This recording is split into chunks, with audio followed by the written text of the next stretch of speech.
Welcome, dear listener.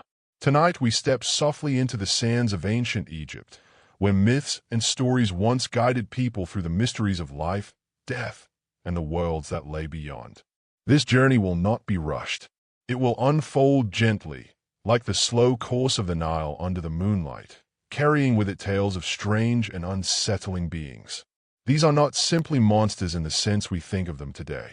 They were shadows given shape, the embodiment of fears, and the guardians of thresholds between the living and the dead. And as we move through these tales together, my voice will linger on the calmness of the storytelling itself, so you may allow your mind to wander peacefully, without worry. The Egyptians lived in a world where daily life and the divine were woven together. To them, every sunrise was the victory of order over chaos, and every night was a passage through danger. It was within this framework of balance and threat that their monsters took form. Some were serpents, coiled in the darkness, waiting to devour the sun. Others were hybrid beasts, part crocodile, part lion, part hippopotamus, carrying the weight of judgment on their backs. They lived in the liminal places, the desert where sandstorms howled, the river where crocodiles lurked, the deep night when dreams became visions. Each creature carried a meaning. And through their stories, the Egyptians explained the fragility of existence and the eternal battle between harmony and disorder. Imagine, for a moment, the desert night. The stars above blaze with an intensity that few of us see today, while the sands stretch endlessly, silent except for the sigh of wind. It is easy to feel small here, easy to sense hidden presences just beyond what your eyes can see. For the people who once walked those lands, the desert was not just empty space. It was alive, unpredictable, sometimes nurturing, and sometimes threatening. From that vast and unsettling environment arose the figures of their mythology, larger than life, terrifying, yet deeply symbolic. But though these beings were frightening, the Egyptians did not always see them as purely evil. Many served roles of guardianship or teaching, showing the soul what it must face to grow, or warning mortals of the dangers of chaos. In the heart of their stories lies a remarkable truth, that even in terror there could be meaning. To hear of monsters was not simply to hear of fear, but also to learn of justice, protection, and the boundaries of order. Tonight, you will hear these stories in the way they might once have been told around quiet gatherings, not as tales meant to shock or to startle, but as gentle retellings of ancient lessons. As we begin, allow the rhythm of the words to become steady, like the flow of the Nile itself. You may drift in and out of the details, catching fragments of imagery, a serpent coiling in endless night, a devourer of hearts waiting at the edge of judgment, guardians lining the gates of the afterlife. These images, while fearsome, are softened by time, turned into echoes of the past. In this introduction, I want to set the stage for a calm exploration. We are not rushing into darkness, but rather stepping lightly into a gallery of myth, where each figure awaits like a carved statue along a temple wall. They have stood here for thousands of years, their names whispered through centuries. They belong to a world where mythology was not separate from daily life, but a constant presence, reflected in rituals, in prayers, in dreams. By encountering them now, we are not only looking into Egypt's past, but also into the shared human need to shape the unknown into stories we can hold. So let the evening grow quiet around you. Let the soft flow of time settle. We are beginning a long and winding journey through Egypt's mythological landscape, and along the way, we will meet serpents that threaten the sun, beasts that judge the dead, and spirits that haunted the deserts and waters. They will not harm us, hey. They are but stories, meant to soothe as much as they unsettle, and in their retelling, they offer us a path toward rest. Allow yourself to listen gently, to drift with the words, and to feel carried as though on a boat gliding down the Nile under the watchful gaze of the stars. The ancient Egyptians did not imagine their world as we do today, divided neatly between the real and the imaginary. For them, the spiritual was always present, a second layer of reality that touched everything they did. To understand their monsters, we must first step into the broader landscape of their mythology, where gods, spirits, and forces of nature existed in constant dialogue with humanity. This was not a world where good and evil were simple opposites. Instead, it was a balance, a fragile harmony between Ma'at, the principle of truth, justice, and order, and Isfet, the principle of chaos, violence, and disorder. Every story, every ritual, every prayer was part of maintaining this balance. Monsters, though terrifying, were essential parts of that eternal struggle. Imagine the grand temples rising above the desert, carved with hieroglyphs and paintings that told stories not only of gods but of the strange beings that lurked in the shadows of creation. These figures did not exist for entertainment or horror. They were symbolic expressions of truths that Egyptians lived by. A serpent threatening the sun was not only a tale of cosmic danger, it was a reflection of nightly storms, of floods, of the ever-present threat of chaos overwhelming order. In their eyes, mythology was not fiction. It was reality seen from another angle, reality layered with meaning. Egyptian cosmology divided the universe into several realms. The sky, where the sun god Ra sailed across in his shining boat. The earth, where humans lived and built. The Duat, the underworld, through which the dead traveled. And the waters of chaos, the primordial void out of which creation first emerged. Each of these places had its inhabitants. Gods ruled, spirits moved unseen, and monsters watched at the thresholds.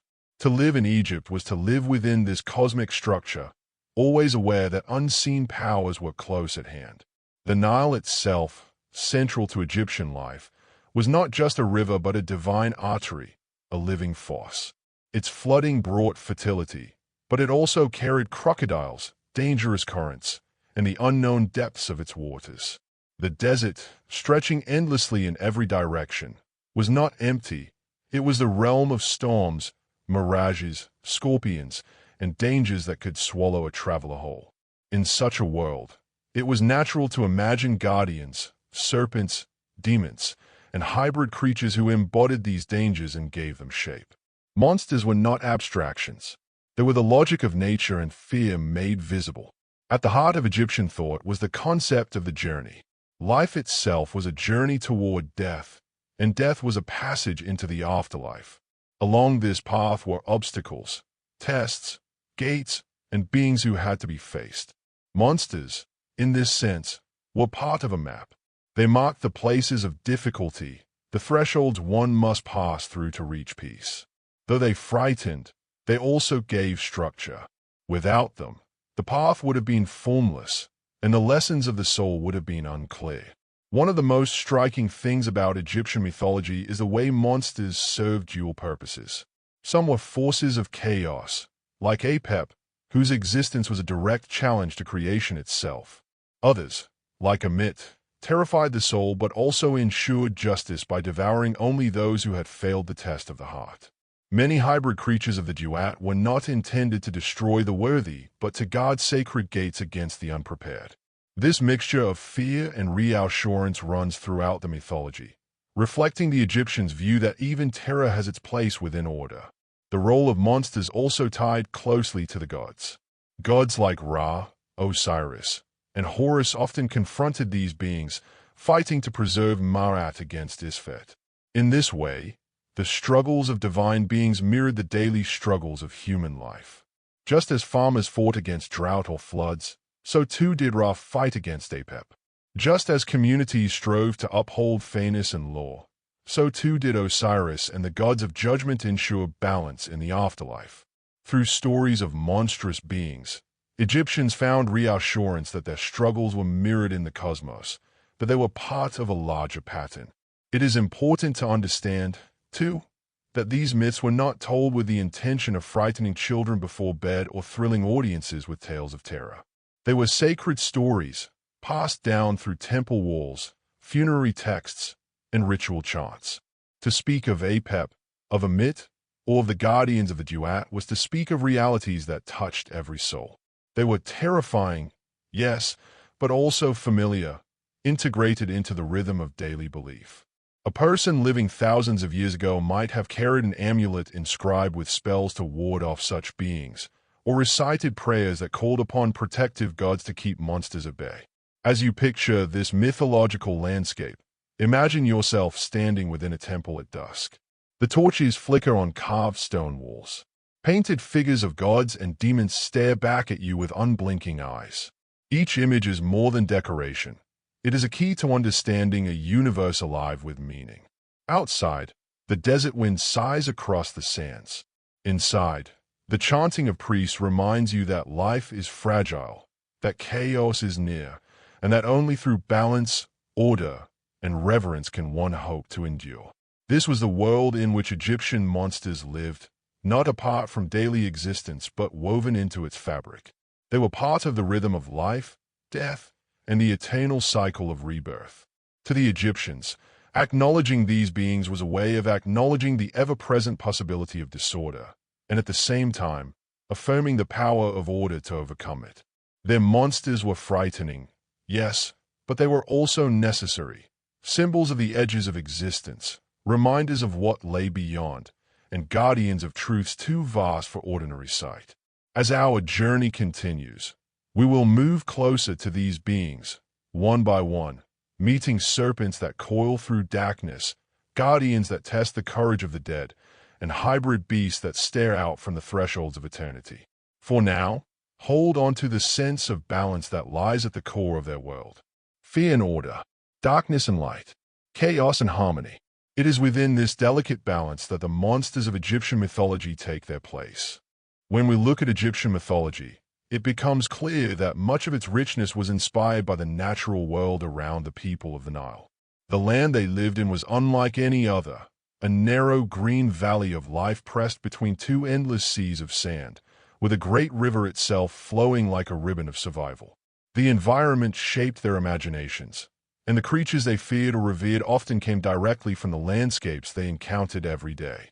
To understand the monsters of their stories, it helps to look first at the world that gave them form. The Nile was at the center of everything. It gave water, food, and transport, yet it also hid dangers beneath its calm surface. Crocodiles slid silently into the river, unseen until they struck.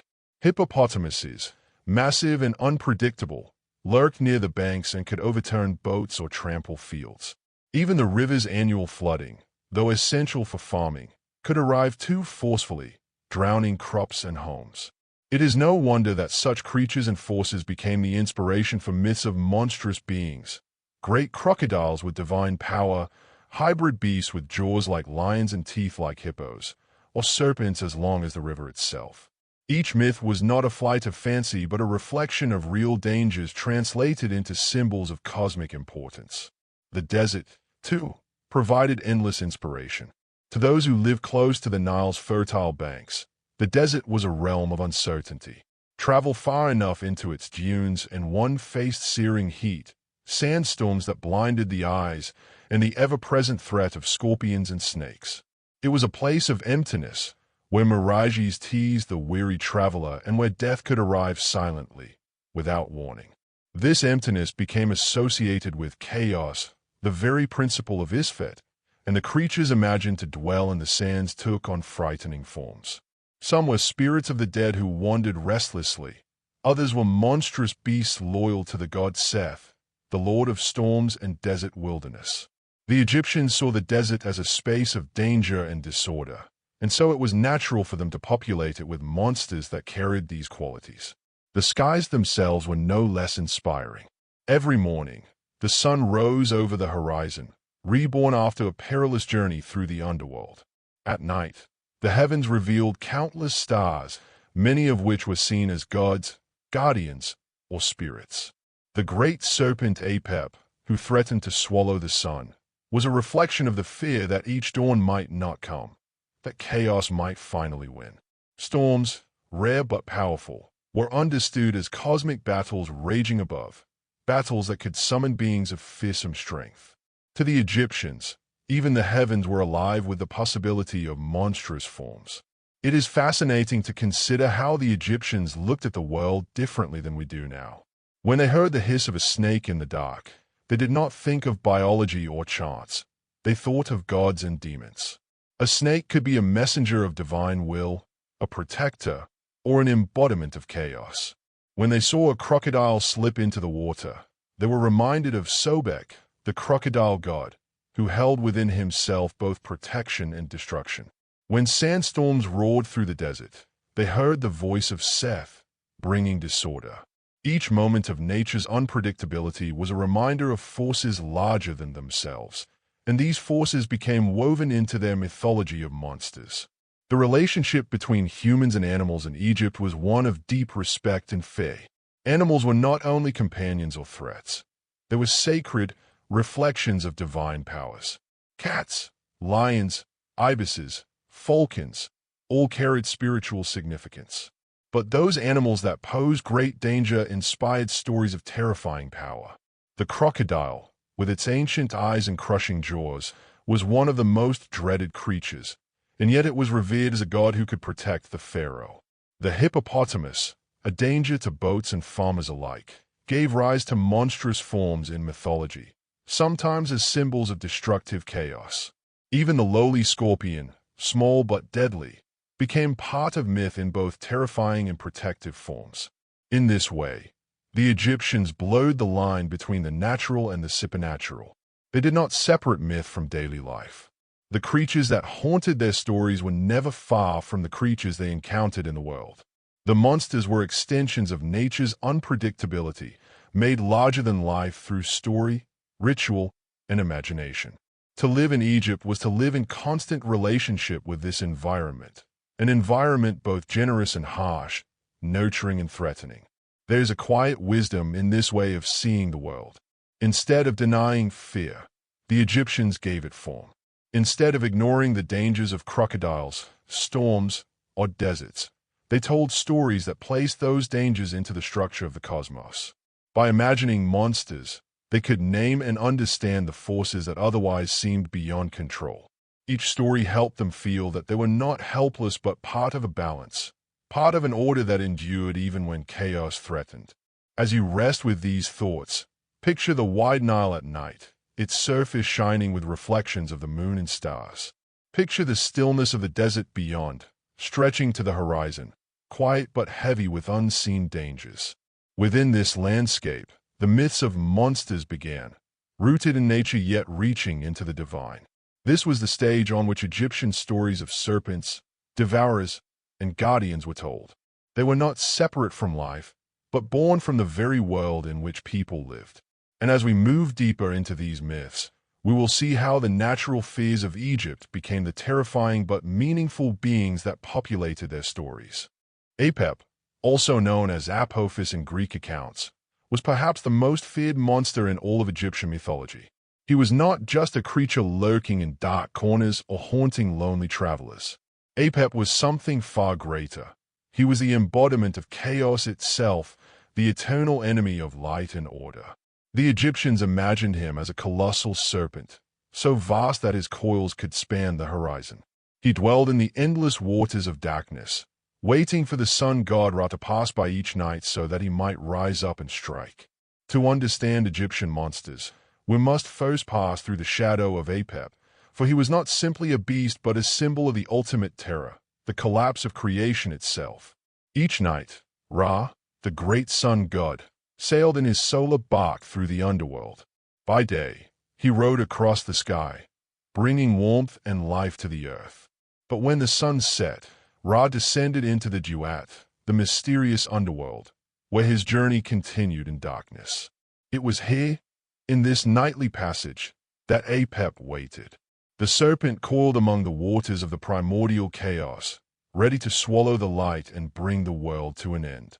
The Egyptians saw this battle not as a distant myth, but as something happening every single night. When thunder roared, or when storms gathered, it was said that Apep was on the attack, struggling with Ra and his divine companions. The descriptions of Apep are terrifying in their detail. He was said to be hundreds of feet long, his scales glistening in the dark like polished stone. His eyes were fiery and hypnotic, capable of freezing gods and men alike with terror. His breath was poisonous, a foul vapor that spread corruption wherever it lingered. His body was immense, his mouth wide enough to swallow the solar bark whole. Some texts describe him as so large that the horizon itself seemed too small to contain him. In many ways, Apep was not a creature of flesh and blood but the very embodiment of fear, made real in the form of a serpent. Yet, despite his overwhelming strength, Apep was not unstoppable. Each night, Ra was accompanied by powerful gods who fought on his behalf. One of his defenders was Set, the god of storms and the desert, who, despite his chaotic nature, played the role of protector against Apep. With his spear, Set struck at the serpent again and again, keeping him at bay so the sun could continue its journey. Other deities and guardian spirits joined in this struggle, stabbing, binding, and cutting Apep so that he could not devour Ra. In funerary texts such as the Book of the Dead, there are spells and rituals written specifically to assist in this nightly battle, so that even ordinary Egyptians could lend their voice to the fight against chaos. It is remarkable to consider how deeply the Egyptians tied their daily lives to this cosmic struggle. Every sunrise was not taken for granted. It was proof that Apep had been defeated once again, that order had triumphed over chaos. To them, the dawn was not simply the result of the earth turning. It was a victory, renewed each day, a reassurance that life could continue. A cloudy sunrise, a storm at dawn, or an eclipse would have carried a heavy weight, for such events could be seen as signs that Apep was dangerously close to winning. The fear of the world falling into darkness forever was real, and the myth of Apep gave shape to that fear. Though Apep was never truly destroyed, he was often wounded or restrained. In temple rituals, priests would reenact this cosmic battle. They would fashion wax images of the serpent, curse them with spells, and then destroy them, stabbing, burning, or cutting the effigies apart. In doing so, they symbolically joined the gods in their fight against chaos. For the Egyptians, the act of resisting Apep was not left to the gods alone. It was a communal effort. The people, through rituals, prayers, and spells, helped keep the serpent bound so that the sun could rise once more. Apep's symbolism extended beyond the cosmic. He was also tied to personal struggles. Just as Ra faced Apep each night, so too did individuals face their own forms of chaos, illness, misfortune, injustice, and fear. To speak of Apep was to acknowledge that life was fragile, that order was always under threat, and that vigilance was needed to preserve harmony. In this way, Apep was not only a monster in myth but a mirror of human experience, the embodiment of every force that seeks to undo what we build. Despite his terror, Apep was not viewed with the same complexity as other Egyptian monsters. Unlike Ammit, who had a role in upholding justice, or hybrid guardians who protected the gates of the afterlife, Apep was unredeemable. He was not a teacher, nor could he be appeased. He was chaos in its purest form. And yet, the Egyptians did not despair. They believed that as long as order, ma'at, was upheld in their lives and communities, the gods would continue to prevail. Apep could never be completely destroyed, but he could always be defeated, again and again, each day renewed in the cycle of light. Picture, for a moment, the scene as the Egyptians imagined it. The bark of Ra gliding through black waters, its golden light casting long reflections. Around it stand the gods, armed with spears and spells, their eyes fixed on the churning depths. Then, from the darkness, the serpent rises. His body coils and twists, endless and glistening, his jaws opening wide enough to swallow the world. Thunder shakes the sky as battle begins. The gods strike, the serpent lashes back, and for a moment, the outcome is uncertain. But as the struggle continues, the light holds firm. Slowly, the darkness recedes, and the serpent, though not slain, is cast back into the shadows. When morning breaks, the people on earth rejoice, for once more the world has been saved. This was the rhythm of existence for the Egyptians: fear and reassurance, chaos and order, death and rebirth. Apep, the terrifying serpent of chaos, gave shape to their greatest fear, but also to their greatest hope. For in defeating him, night after night, the gods reminded humanity that even the darkest forces could be resisted. The dawn was proof of resilience, and the monster, though terrifying, was part of a story that ended with light. And so, as we close this part of the journey, let the image of Apep linger, not as a source of dread, but as a reminder of the cycles of fear and renewal. Just as Ra overcame the serpent each night, so too can balance overcome disorder, and calm can emerge from chaos. In the stillness of night, as you listen and drift, remember that even the greatest monster was met with courage, and that the morning always came. Ammit, often called the devourer of souls, was one of the most feared beings in Egyptian mythology, not because she threatened the living world, like Apep with his nightly assault on the sun, but because she awaited every soul at the moment of judgment. She was not chaos itself, nor a wandering spirit of the desert, but a figure of ultimate consequence, the one who decided whether a soul would find eternal peace or be destroyed forever. To the ancient Egyptians, who believed that the afterlife was as real as the world they walked in, Ammit embodied the greatest fear of all, the fear of being denied eternity. Her form was a frightening composite of three of Egypt's most dangerous animals. She had the head of a crocodile, the torso and forelimbs of a lion, and the hindquarters of a hippopotamus. Each of these creatures was feared in daily life, the crocodile for its sudden and lethal attacks in the river, the lion for its strength and ferocity, and the hippopotamus for its unpredictable and destructive power. By combining these three, the Egyptians created a monster that embodied ultimate danger. Ammit's body itself was a reminder that the forces of destruction could come from many directions, and her presence in the Hall of Judgment brought terror to the souls who stood before her. Yet, Ammit was not a random monster who attacked indiscriminately.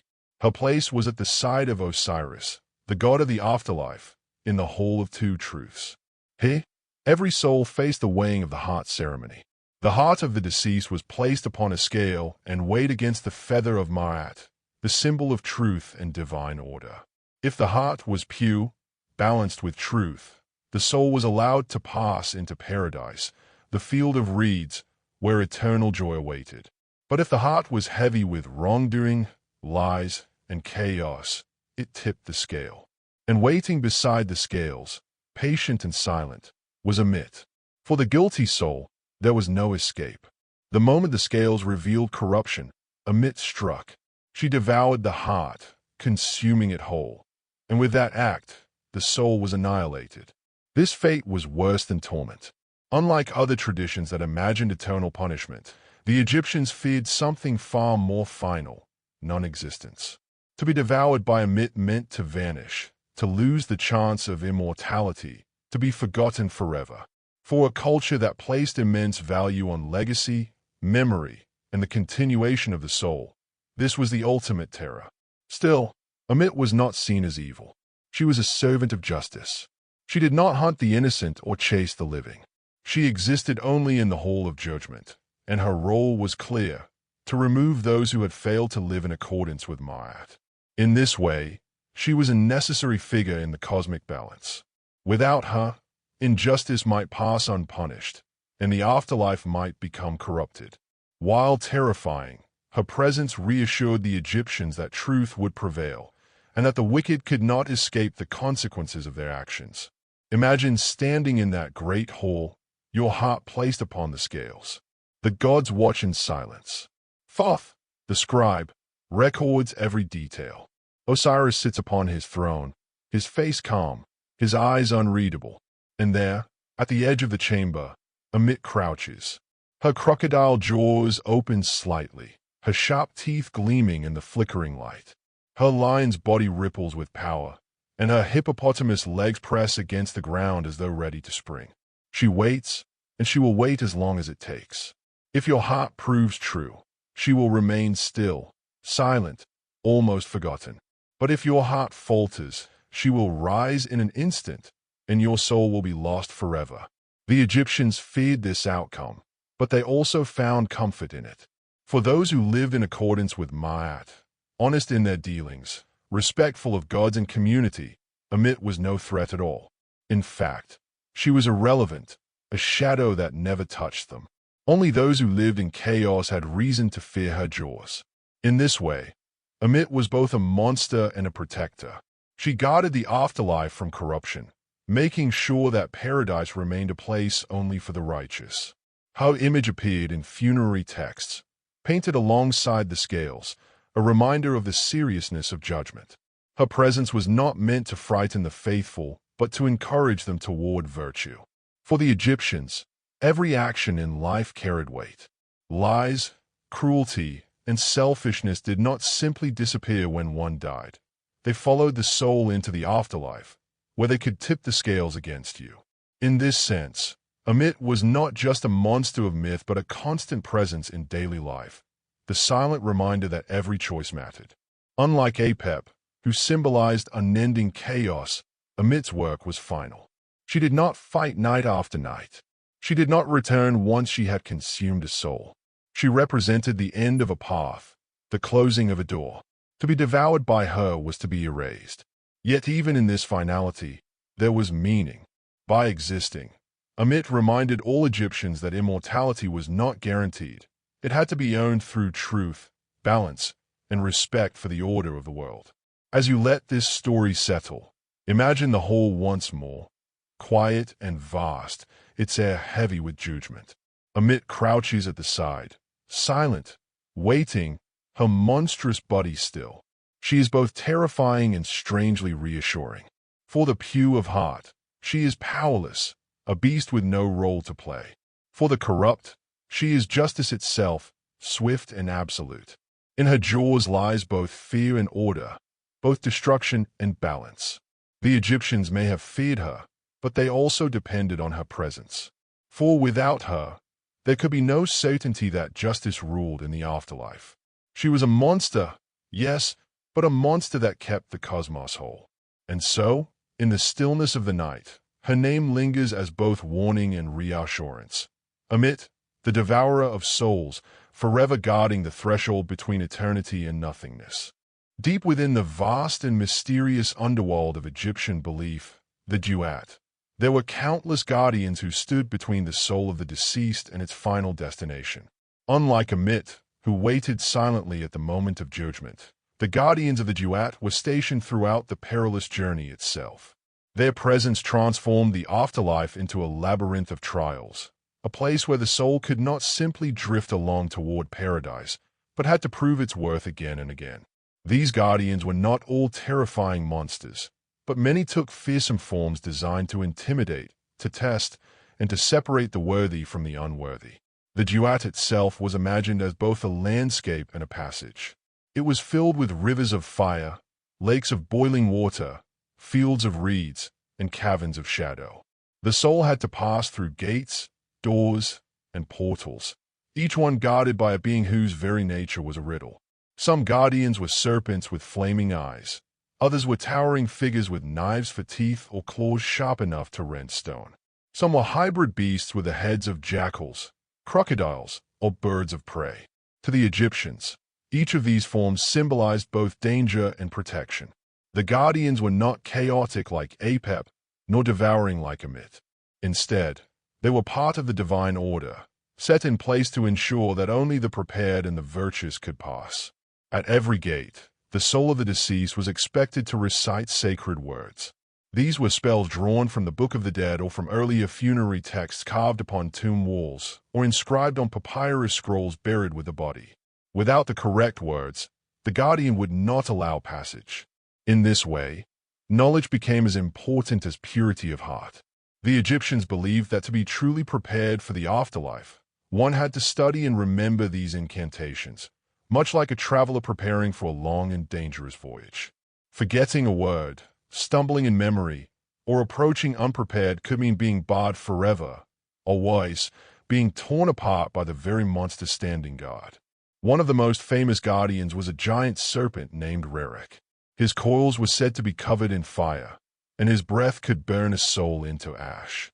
Another was a towering figure called He Who Lives on Snakes, a godlike guardian who wielded serpents as both weapons and servants. Others were less well-known, their names recorded only in fragments, like shadowy beings who existed more as threats than as personalities. Yet all of them shared the same purpose: to test, to challenge, and to ensure that only those who carried both truth and knowledge could move forward. In the stillness of the duat, one can imagine walking toward a massive gate of stone, its surface covered in hieroglyphs glowing faintly in the dim light of the underworld. Standing before it is a guardian, a figure part lion, part scorpion, its many eyes unblinking, its claws sharp. The soul must step forward, steady and respectful, and recite the words of passage. If the words are spoken correctly, the guardian will step aside, its many eyes closing as though satisfied. If not, the gate remains sealed, and the guardian's claws flash with sudden violence. It is not cruelty that drives the guardian, but duty. Each one is part of Ma'at's eternal order, ensuring balance even in the land of the dead. The guardians also reflected something deeply psychological about Egyptian belief. Life itself was filled with challenges, floods of the Nile, attacks from wild animals, illnesses, or disputes within the community. The afterlife was imagined in the same way, not a simple reward, but a continuation of life's trials, magnified into the realm of gods and spirits. To pass through the duat was to prove that you had learned the lessons of life, that you could face adversity without faltering. The guardians became symbols of the test that every human faced, the need for courage, memory, wisdom, and respect for divine truth. Yet, the guardians were not enemies of the virtuous. They were not meant to destroy without cause. Rather, they were the protectors of the path. If every soul were allowed to wander freely, the duat would become a place of chaos, its order destroyed. The guardians kept the wicked away from the fields of peace, ensuring that paradise was reserved only for those who truly deserved it. In this way, they were as important as Ammit or Osiris. They were the gatekeepers of eternity. In Egyptian art and texts, the guardians were often shown alongside the gates they protected, each one named, each one described with both their appearance and the specific spell required to bypass them. This careful detail shows how central they were to the Egyptian imagination. For the living, preparing for death meant not only living in balance with Ma'at, but also studying the names and forms of these guardians, committing to memory the words that could save the soul when the final journey began. The afterlife was a test of character, but it was also a test of knowledge, and the guardians stood as the ultimate examiners. As you listen, imagine the duat stretching endlessly before you, filled with shadows and distant echoes. The path twists and turns, each new corridor ending in a gate. Beyond each gate waits a guardian, sometimes silent, sometimes hissing, sometimes asking questions in voices that shake the air. You approach slowly, feeling both fear and determination. You speak the words you have learned, your voice steady. One by one, the guardians step aside, not with anger but with quiet acknowledgement. Each passage brings you closer to eternity. Each trial passed is a victory. The guardians remain behind, silent once more, awaiting the next soul. Through them, the Egyptians created a vision of the afterlife that was not easy, but deeply meaningful. The guardians of the duat remind us that even in death, one's journey was not a gift freely given but something to be earned, proven, and respected.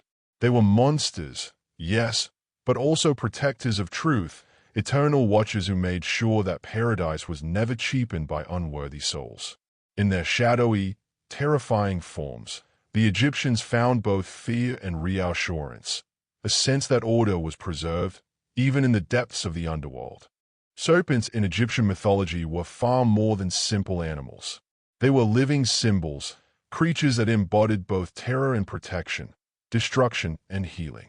Beyond Apep, the monstrous embodiment of chaos who sought to swallow the sun each night, there existed a whole pantheon of serpent beings, each with its own role in the cosmic balance. To the ancient Egyptians, snakes were familiar presences. They slithered across the desert sands, hid among river reeds, and sometimes slipped silently into homes. Their venom could kill swiftly, yet their shedding of skin suggested renewal and rebirth. This duality made serpents natural figures of mythology, feared yet revered, cursed yet sacred. Among the serpent deities, one of the most important was Wadjet, the protective cobra goddess. Unlike Apep, Wadjet symbolized order and divine guardianship. She was the patron goddess of Lower Egypt and was often depicted as a rearing cobra, hood flared, ready to strike. The pharaoh wore her upon his brow as the uraeus, a living flame that spat venom at enemies and drove back chaos. To wear wadjet was not simply to carry a symbol. It was to claim the divine protection of one who struck down all threats to Ma'at. Her presence reminded Egyptians that serpents were not always destroyers. They could also be guardians of truth and order. Another serpent being was Mayhen, the great snake who coiled protectively around the sun god Ra during his nightly journey through the duat. Unlike Apep, who sought to devour Ra, Mayhen formed a living shield, encircling the solar bark and keeping chaos at bay. In this image, the serpent was not an enemy but a defender, one who wrapped his body in endless coils to guard against danger. Worshippers of Ra saw Mayhen as the embodiment of loyalty and protection, proof that even a creature feared in daily life could, in divine form, become a protector of life itself. The Egyptians also imagined serpents as guardians of sacred places. Coiled snakes stood watch at the edges of tombs, temples, and gateways to the afterlife. These were not mere animals but divine forms, often given names and endowed with fiery breath. Some were believed to spit poison that burned like fire. Others exhaled flames that kept intruders away. In the world of myth, serpents became thresholds themselves, barriers between safety and danger, between life and death, between chaos and order. To approach such guardians, one needed courage, knowledge of the right spells, and the approval of the gods. There were also darker serpent figures beyond Apep, beings that lurked in fragments of funerary texts. One such creature was Nehebkau, a primordial serpent who was once feared as a chaotic, dangerous being but later became a protective force. In some traditions, Nehebkau was said to be a two-headed snake, both ends moving with independent will, a frightening image of power and unpredictability. Yet as Egyptian belief evolved, he was reimagined as a guardian who offered sustenance to the souls of the righteous, bringing food and drink to those who had passed judgment. This transformation reveals the Egyptians' deep ambivalence towards serpents. The same being could be both destroyer and provider, monster and protector. Even medicine and healing were tied to serpent symbolism.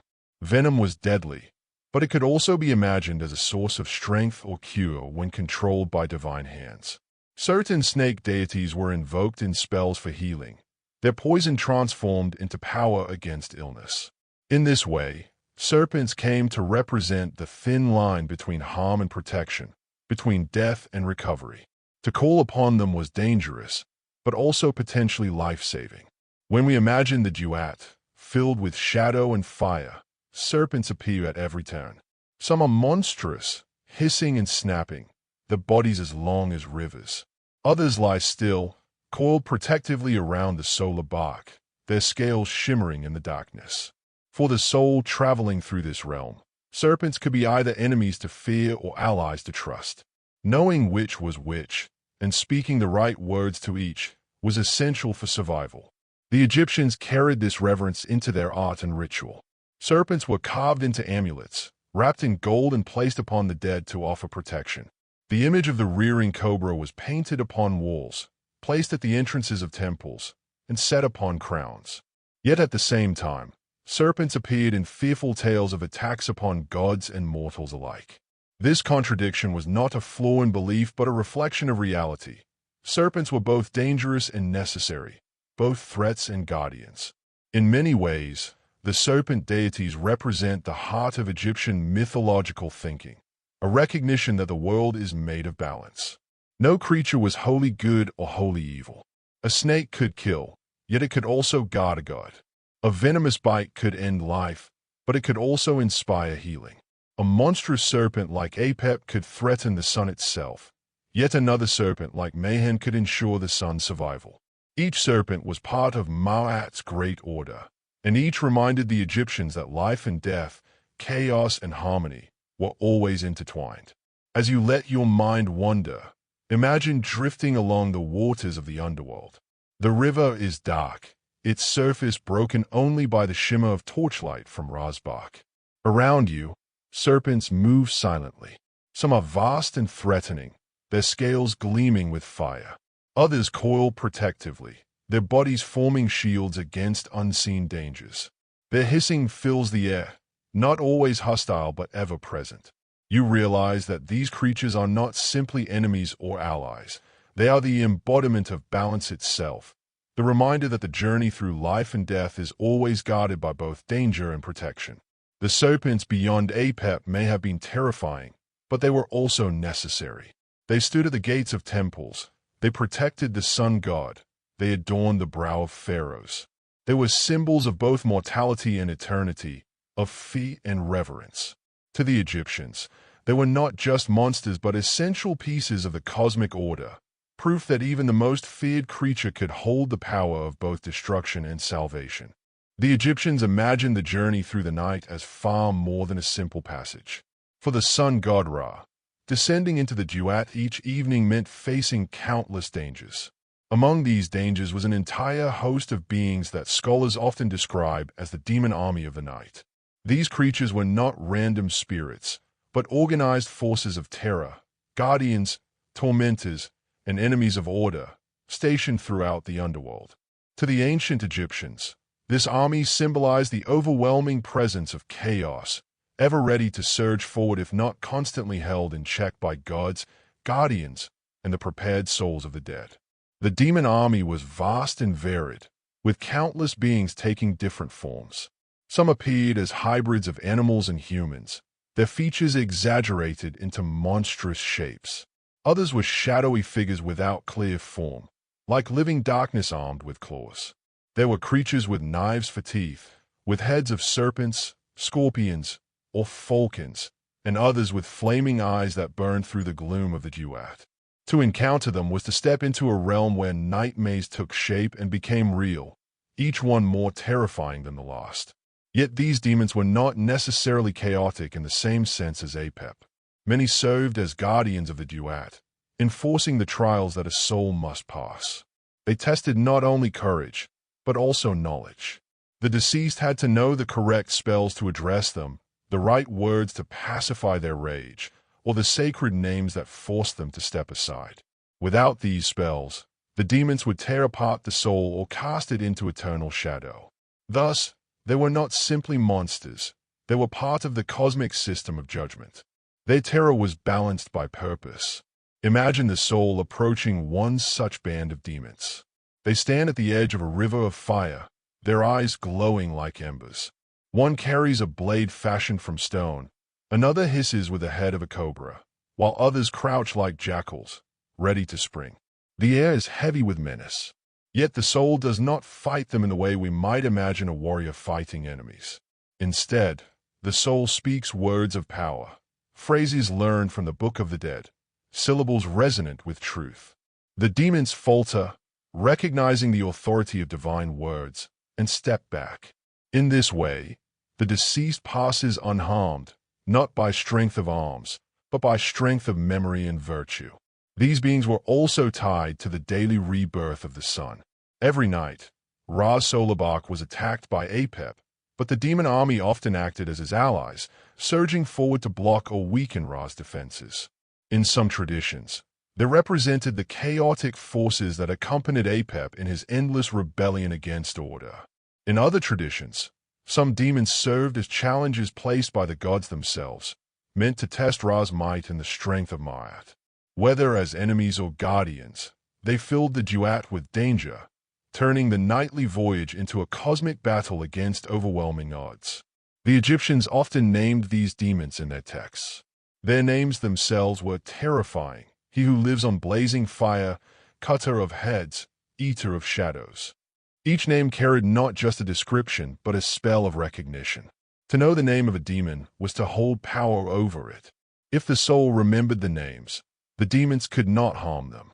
This gave rise to an important theme in Egyptian belief: knowledge is protection. To prepare for death was to prepare to meet this army of darkness, not with weapons, but with memory, discipline, and the careful study of sacred words. It is telling that the Egyptians never imagined the afterlife as an easy place.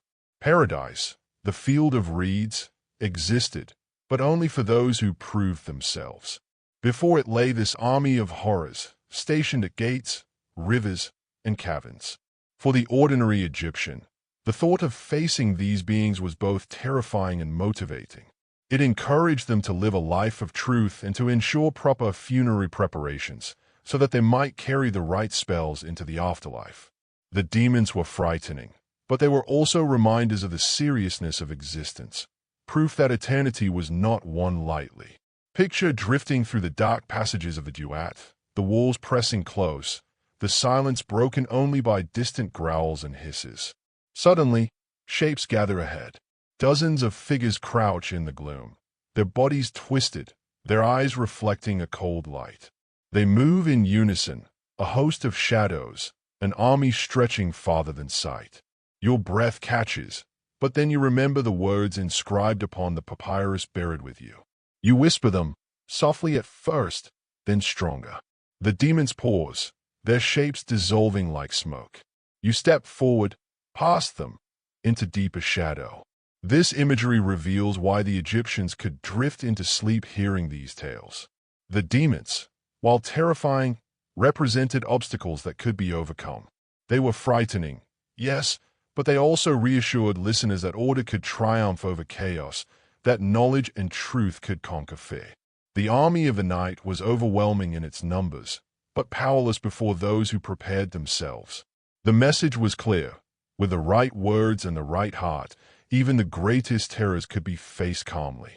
In art and tombs, depictions of these beings often lined walls as warnings and reminders.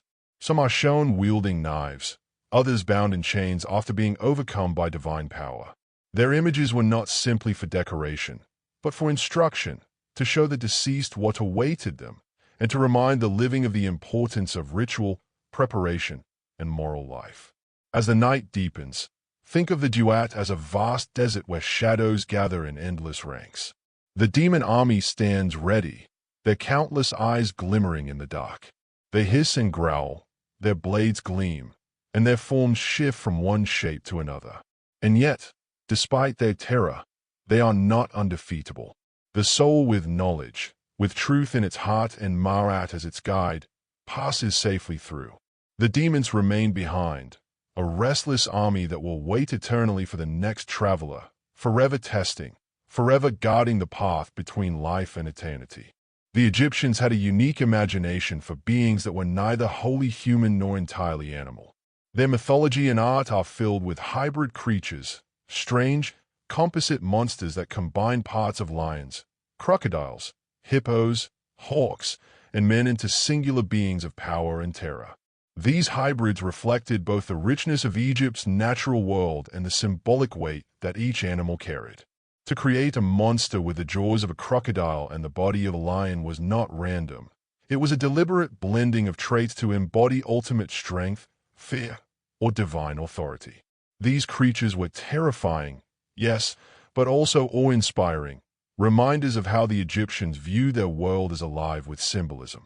One of the most famous examples is Ammit, whom we have already encountered, the crocodile-headed, lion-bodied, hippopotamus-backed devourer of souls. She represents how combining the most dangerous traits of known animals created a figure that inspired fear. Yet beyond Ammit, there were countless other hybrids, some protective, others hostile. The Egyptians seemed to believe that the more extraordinary and unnatural the form, the more effective it was as a guardian or as a challenge to overcome. To them, the sight of a creature made of many parts was not strange but natural within the context of the duat, where the physical and spiritual worlds blended into one. In funerary texts, we find depictions of monsters with human torsos and animal heads, beings who guarded the gates of the afterlife. Some had falcon heads, others jackal faces, still others the jaws of crocodiles. They wielded weapons or bore knives for teeth, their mouths filled with flame. These were not the familiar gods like Horus or Anubis, but anonymous composite beings, each one designed to intimidate the soul into proving its worth. Their role was often to stand watch at thresholds, demanding recognition through spells or simply blocking the unprepared. There were also hybrid beasts created purely to terrify. Some texts describe serpents with human faces, gazing with cold eyes as their bodies coiled endlessly. Others mention creatures with multiple heads, each one snapping and snarling independently, like Neheb cow, who was imagined in early traditions as a two-headed snake. The unnaturalness of these forms gave them power.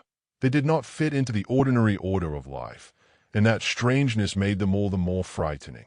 At the same time, hybrids could also be protective. The gods themselves often appeared in part animal forms. The jackal-headed Anubis was not a monster but a guide. The falcon-headed Horus was not a threat but a symbol of kingship and divine vision. In a way, the monstrous hybrids of the duat reflected the shadow side of these divine forms. Where gods carried animal features as emblems of strength and authority, the monstrous guardians carried them as weapons of intimidation. Both sides reminded the Egyptians that animal power was deeply sacred, whether in protection or in terror. One striking example of hybrid beings was the fearsome sphinxes that lined temple avenues and guarded sacred places.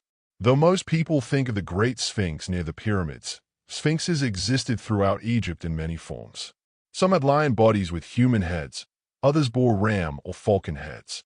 These beings were protectors, standing silently at the edges of holy ground.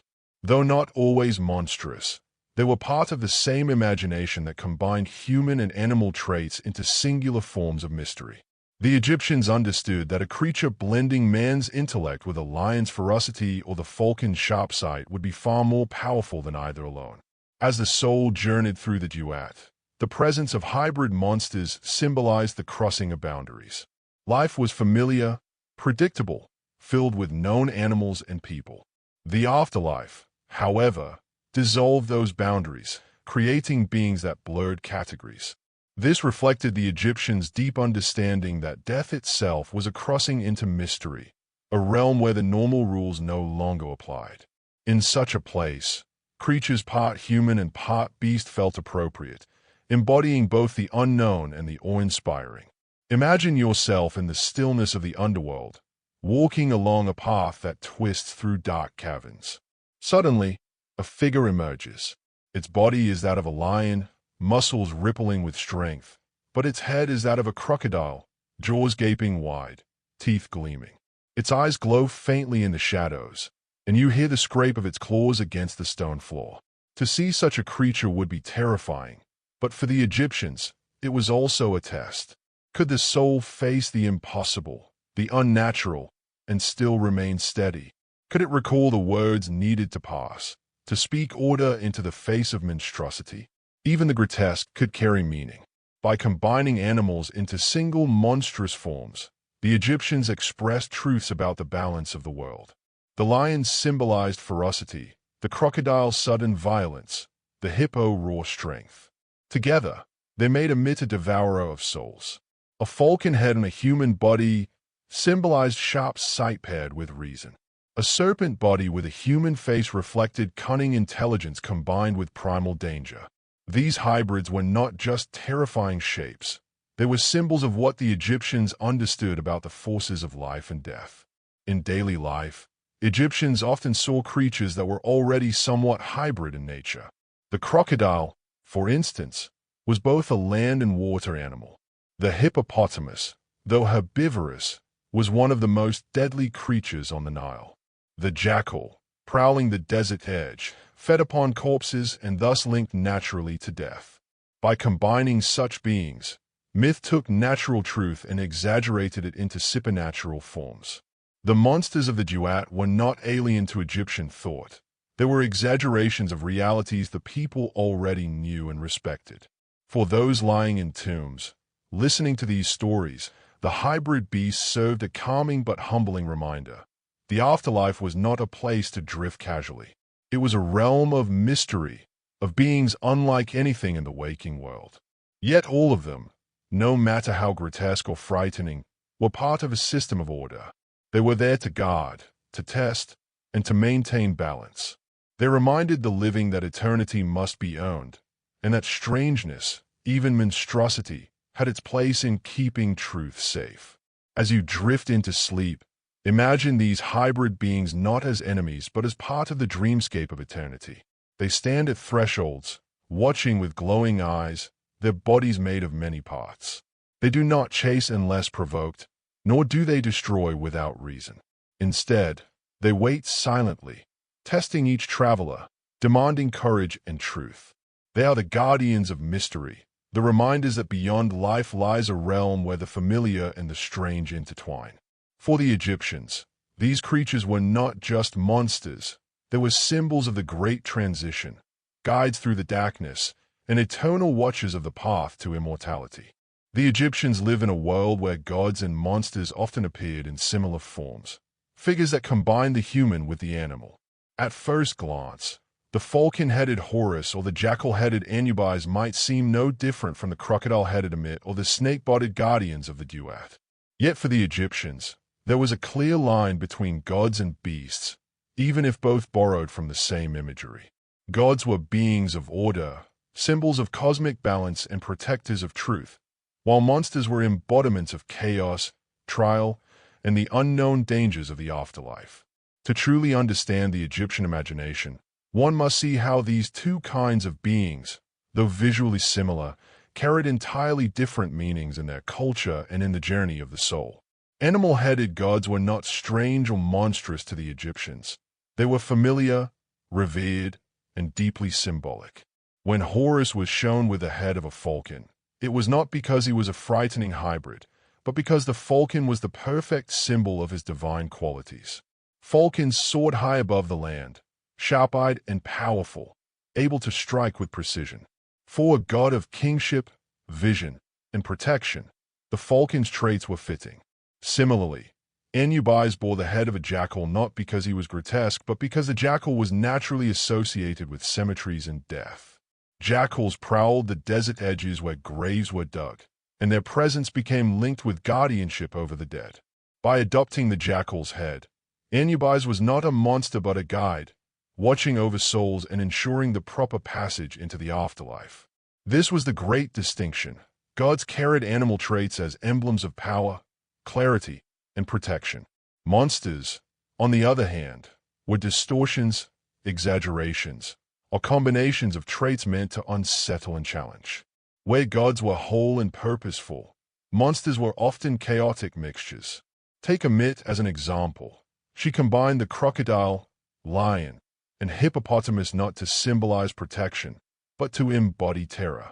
Each animal represented raw, dangerous strength, and together they created a being that devoured those who failed the test of Ma'at.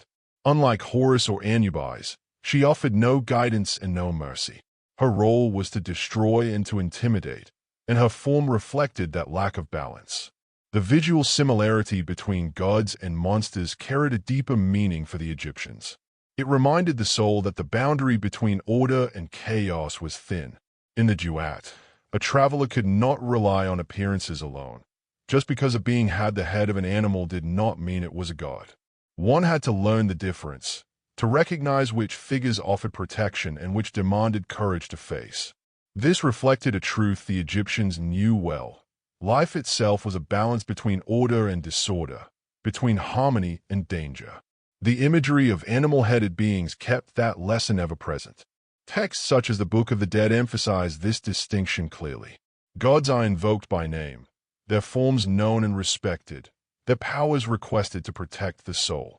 Monsters, in contrast, are often nameless or described simply by their parts. The serpent with human face, the crocodile that waits in darkness, the lion with knives for teeth. Their anonymity heightened their strangeness. To face a god was to meet a known protector. To face a monster was to encounter the unknown. And yet, both played a role in guiding the soul forward, one through blessing and the other through testing. Interestingly, the Egyptians did not see animal features as something degrading or frightening in itself. In many cultures, to be part animal might be seen as monstrous. But in Egypt, animals were sacred, each one a vessel of divine qualities. A falcon was not just a bird. It was a symbol of kingship in the sky. A cat was not just a household creature. It was linked to protection and grace. A crocodile was fearsome but also sacred to Sobek, the god of fertility and power. Because animals were so deeply tied to the sacred, their features could uplift a god. Only when exaggerated or combined chaotically did they become monstrous. The distinction also reflected the Egyptian idea of Ma'at, order, truth, and balance. Gods embodied Ma'at, even when they appeared fierce.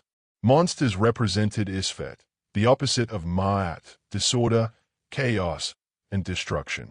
Yet even Isfet had a role to play in the cosmic balance. The monsters of the duat tested the soul's courage, ensuring that only those who truly upheld truth could pass into eternity. Without monsters, the afterlife would be too easy, and unworthy souls might slip through. Without gods, the soul would have no guidance and no hope. The two sides were necessary mirrors, reflecting each other in form but diverging in purpose. To the Egyptians, then, the falcon-headed Horus was not in the same category as a lion-crocodile hybrid guardian, even though both might seem strange to us today. Horus inspired confidence, while the monster inspired dread.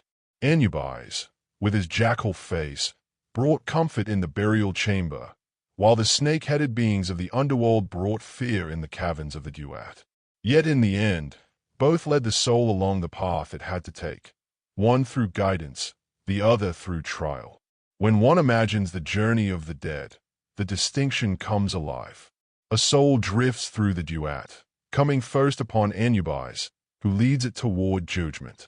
His jackal head glows faintly in the torchlight, and his voice is calm. Later, the soul faces Ammit, jaws snapping, her monstrous form looming near the scales of Ma'at. Then, after passing tests of courage, the soul may encounter Horus, falcon-headed and radiant, leading it toward Osiris and the promise of eternity. In this way, gods and monsters shape the path, their roles distinct yet connected, their forms visually similar but symbolically worlds apart. For the Egyptians, these beings were not arbitrary inventions but parts of a carefully balanced system of belief.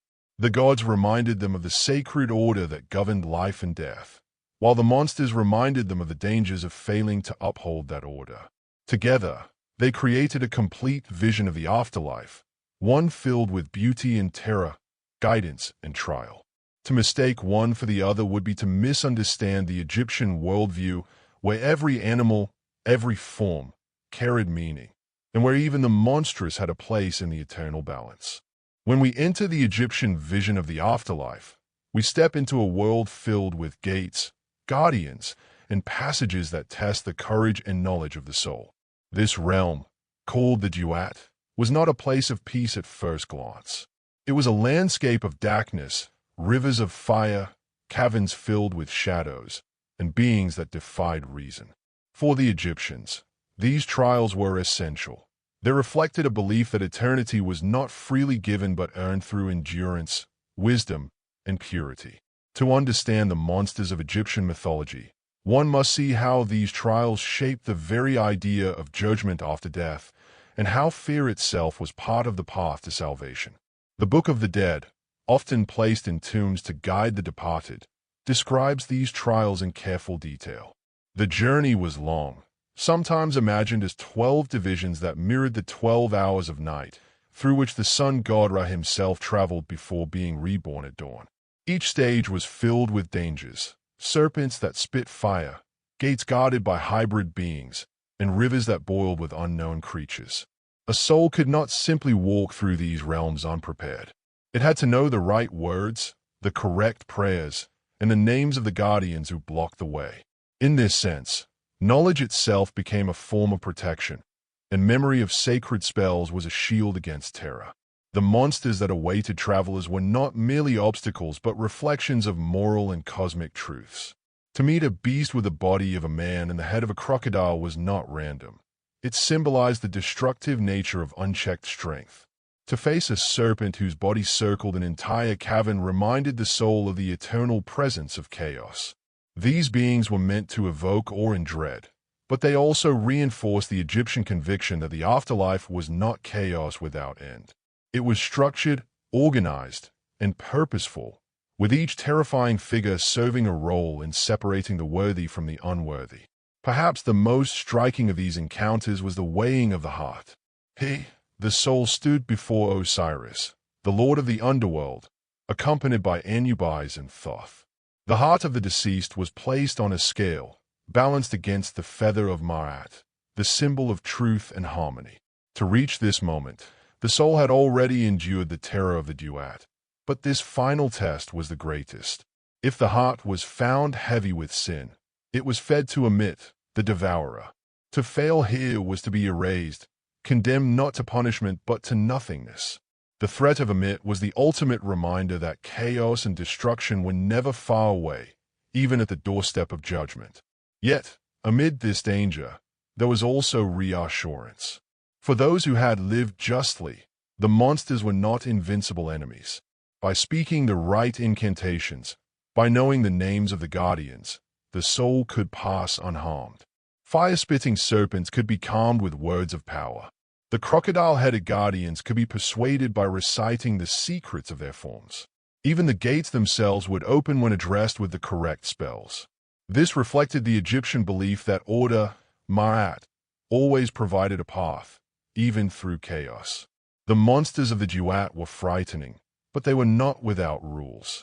They served order, even when they embodied chaos. It is important to recognize that these trials were not only about the afterlife, they also shape how Egyptians lived in the present. To them, life itself was a journey through tests and dangers, a constant balancing of order and disorder. The challenges of the Duat reminded the living to live in harmony with Ma'at, to speak truth, to act with justice, and to respect the sacred order of the world. In doing so, they prepared themselves for the ultimate test after death. Each monster faced in the afterlife was a symbol of the struggles faced in life, temptations, fears, and moments of chaos that had to be endured with wisdom. The presence of monsters also had a comforting side. Strange as it may seem, these frightening beings gave shape to fears that otherwise would have been impossible to control. Death is uncertain, mysterious, and overwhelming. By imagining specific creatures that guarded its path, the Egyptians could bring structure to that mystery. It was easier to prepare for a serpent or a gatekeeper when one knew its name than to prepare for a formless void. In this way, the terrifying monsters were also gifts. They transformed the vast unknown into something that could be faced with courage and knowledge. As the soul moved from stage to stage, the darkness of the Duat gave way to light.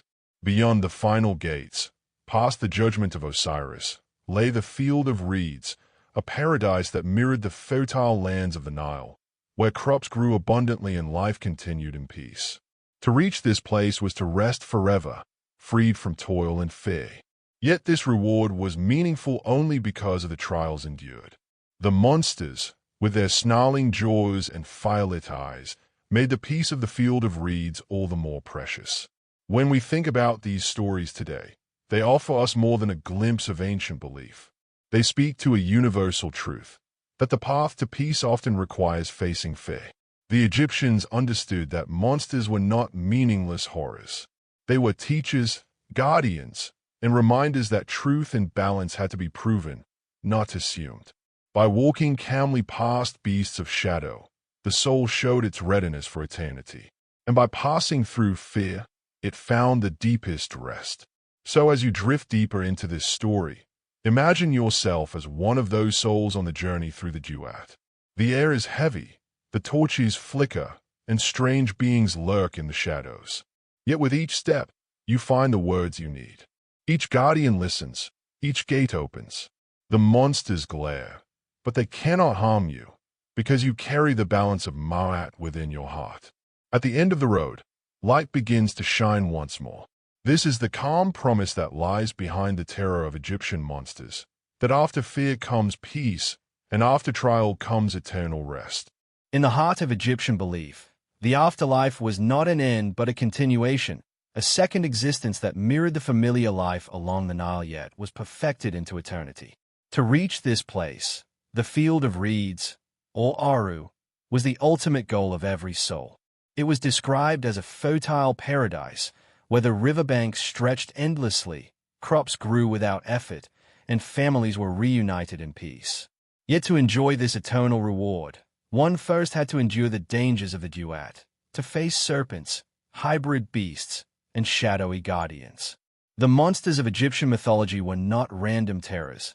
They were essential steps on the path to paradise, shaping the meaning of eternity itself. The field of reeds was envisioned as Egypt perfected.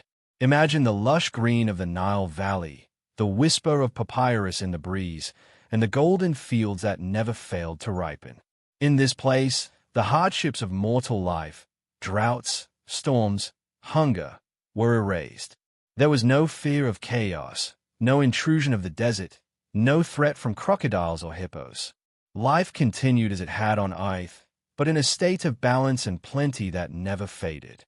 Hey, the soul could walk, eat, and rest in harmony forever, joined by ancestors and surrounded by the gods who had protected them along the way. Yet this vision of paradise could only exist because of its contrast with the monsters that guarded it. Without the trials of the duat, without the danger of being devoured by Ammit or destroyed by fire-breathing serpents, the field of reeds would have seemed less precious. The Egyptians understood that reward carried meaning only when earned through courage and balance. To live in harmony with Ma'at during life and to face the monsters with steadiness in death was what made the eternal fields possible. The monsters, in this sense, were not enemies of paradise but its necessary guardians, ensuring that only the worthy could enter. This reveals a profound truth about Egyptian thought. Chaos and order were never entirely separate. They were part of a cycle, each giving meaning to the other. The monsters of the duat represented Isfet, disorder, fear, destruction. Yet by existing, they made the triumph of Ma'at even clearer. Passing beyond their reach was proof that truth had prevailed, that balance had been kept, and that eternity had been earned. In this way, the terrifying guardians were part of the same cosmic order as the gods themselves. They did not exist to overthrow creation but to test it, to affirm that only what was pure could endure forever. In daily life, this belief was reflected in rituals, prayers, and offerings. Egyptians prepared carefully for death, not only by embalming the body, but by providing the soul with tools for its journey. Tombs were decorated with spells, names of guardians, and images of both gods and monsters. Amulets in the shape of scarabs, eyes, and other sacred symbols were placed to protect the deceased from dangers in the duat. Families left offerings to sustain the soul as it traveled, and priests recited spells to guide it past obstacles. In this way, the monsters of the afterlife were not faced unarmed. The Egyptians went prepared, shielded by faith and ritual. The connection between monsters and paradise also reflects how the Egyptians saw death itself. Death was not simply a closing of the eyes, it was a transformation, a passage through trial into something greater. The monsters symbolize the fear and uncertainty of this passage, the resistance of chaos to letting a soul slip free. But just as Ra rose each morning after battling Apep in the night, the soul that endured emerged into light. The field of reeds was the dawn after the darkness, the calm after the storm. The monsters gave form to the struggle, and in conquering them, the soul mirrored the eternal rhythm of the cosmos. It is worth remembering that this vision of the afterlife was not only for kings or nobles. While pharaohs had the grandest tombs and the most elaborate spells, the promise of eternity extended to all who lived in harmony with Ma'at. A farmer who worked his land honestly, a craftsman who honored the gods, or a mother who cared for her family, all could hope to reach the field of reeds. The monsters of the duat did not discriminate by wealth or power. They tested all souls equally. What mattered was truth, balance, and justice, lived out in daily life. For the Egyptians, then, monsters were not just symbols of fear. They were reminders of responsibility. Each serpent or hybrid guardian was a warning to live rightly, to keep one's heart light against the feather of Ma'at. In this way, mythology shaped morality. Stories of the afterlife encouraged people to act with honesty, to respect the sacred order, and to prepare for the journey that lay ahead. By living with awareness of these trials, Egyptians wove the mythology of monsters into their everyday choices. As we reflect on this, there's a soothing rhythm in the Egyptian vision. Imagine closing your eyes and walking through the duat. Serpents hiss, shadows move, and monstrous shapes loom. But you know the words, and the path clears. One by one, the trials fall behind, until you step into light. Ahead is the field of reeds, wide and endless, its waters glistening under the sun, its fields golden with promise. The monsters are gone now, left behind in the realm of trial, and what remains is peace. The air is calm, the land fertile, and eternity stretches before you like the Nile itself. This is the power of Egyptian mythology, its ability to hold terror and peace in one vision, to transform monsters into guardians of truth, and to make paradise meaningful through contrast. By imagining serpents, devourers, and shadowy beings, the Egyptians gave form to fear, and by overcoming them, they gave hope to the soul. The field of reeds was not an escape from the monsters, it was the reward earned by passing through them. And in this eternal balance, they found comfort, order, and the promise of unending rest. Among all the monsters and guardians of Egyptian mythology, perhaps the most unsettling are those that take on hybrid forms, creatures that are part human, part animal, and sometimes composed of multiple beasts at once. These beings are unsettling not because animals were seen as impure, but because their features were combined in ways that defied natural order. Where gods like Horus or Anubis carried single animal aspects that symbolized clarity and purpose, hybrids of many forms reflected confusion, distortion, and chaos. They were the manifestations of Isfet, disorder, brought into visible form. To the Egyptians, such creatures were not simply bizarre. They were warnings, embodiments of the dangers of imbalance in both life and the afterlife.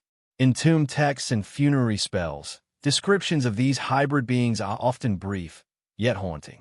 Some are called knife-bearers, guardians of gates whose bodies are twisted with animal parts, a lion's head, a serpent's tail, and wings that beat like fire. Others are nameless, described only as the one with the face of a crocodile and the legs of a man, or the one whose eyes are flame. These incomplete depictions make them even more mysterious, leaving the imagination to fill the gaps. Their strange, mismatched forms would have been instantly recognizable to Egyptians as signs of the unnatural, reminders that in the duat, chaos always lurked beyond the known. Hybrid monsters often stood at the thresholds of the afterlife, guarding gates or waterways. To pass them, the soul needed not strength but knowledge. Spell from the Book of the Dead instructed the deceased to recite the names of these guardians or to affirm their innocence before them. In some cases, the soul had to describe its own purity. I have not stolen. I have not lied. I have not brought pain. These declarations were not simply formalities.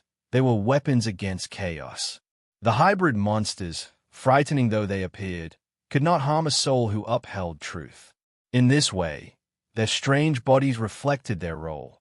They embodied fear, but they were bound by the same cosmic laws as all beings. The symbolism of hybrids went even deeper. In Egyptian thought, harmony came from things being in their proper place. The Nile belonged to the valley, the desert to the edges, the gods to the heavens. When things crossed boundaries, they became dangerous. A flood that spilled beyond the banks was no longer life-giving but destructive. A desert wind that blew into fertile land brought ruin. Hybrid monsters embodied this crossing of boundaries. Crocodiles mixed with lions, humans with serpents, creatures that defied the proper separation of forms. To see such beings was to be reminded of the danger of imbalance, of what happens when Ma'at, the principle of order, is broken. Some scholars believe these hybrids may have reflected real fears inspired by nature. Travelers in the desert might glimpse shapes in the heat, their eyes turning rocks into strange beasts. Crocodiles and hippos, already terrifying, may have inspired the idea of beings that combine many predators into one. The imagination stitched together traits of danger into single forms, magnifying fear. But whether rooted in nature or pure vision, these creatures became essential parts of Egyptian religious imagination. They reminded people that not all dangers could be named, and that chaos was not a single enemy but a shifting, miniformed force. Hybrid beings were also linked to punishment. In some depictions of the underworld, souls who had lived unjustly were handed over to monstrous figures with twisted bodies. These hybrids acted as executioners of divine law, tearing apart those who had betrayed Ma'at. Their strange forms symbolized the unnatural fate of those who had turned away from truth. Just as their bodies were unbalanced, so were the lives of the condemned. To fall into their hands was the final failure, the opposite of the harmony that led to the field of reeds. And yet, These beings also played a protective role for those who followed Myat. To a pure soul, their presence was not a threat but a test.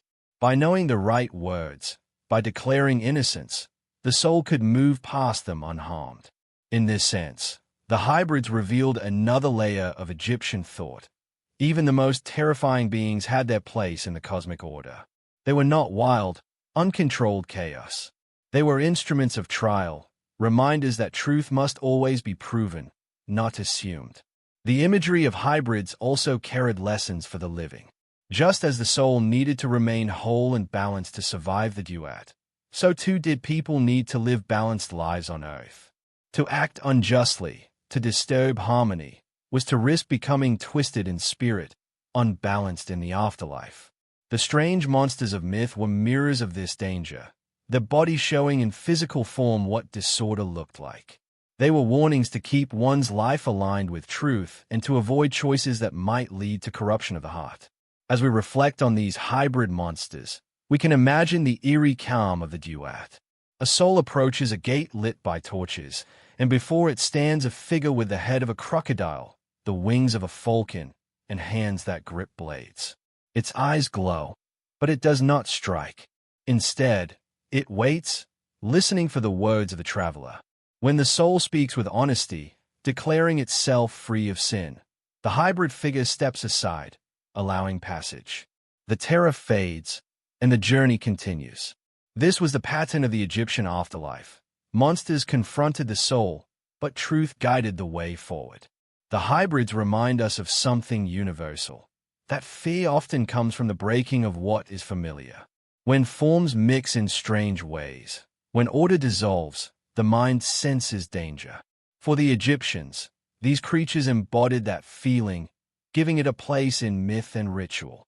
They were both frightening and purposeful, unsettling yet essential. By facing them, the soul demonstrated its readiness for eternity, and by passing through their trials, it proved that order had triumphed over chaos once more. Among the many guardians of the Egyptian underworld, few capture the imagination as strongly as the serpentine beings that coiled through the caverns of the duat. Snakes held a special place in Egyptian thought. They were both protectors and destroyers, symbols of renewal but also embodiments of chaos. In daily life, snakes were real dangers, quick, venomous, and often found in fields or near water. Their sudden strike could mean death, and their movements seemed almost supernatural. Yet the Egyptians also admired the snake's ability to shed its skin, a powerful image of rebirth and renewal. This double nature, fearsome and regenerative, made serpents perfect figures for myth. In the underworld, they became some of the most terrifying monsters a soul could meet, guardians of gates, spitters of fire, and challengers of Ra himself. The greatest of all serpents was Apep, the embodiment of chaos, who each night sought to swallow the sun and plunge the cosmos into eternal darkness. But Apep was not the only snake to haunt Egyptian imagination. The duat was filled with other serpent guardians, many of whom were lesser reflections of his power. They curled around the gates of night, watching for unworthy souls.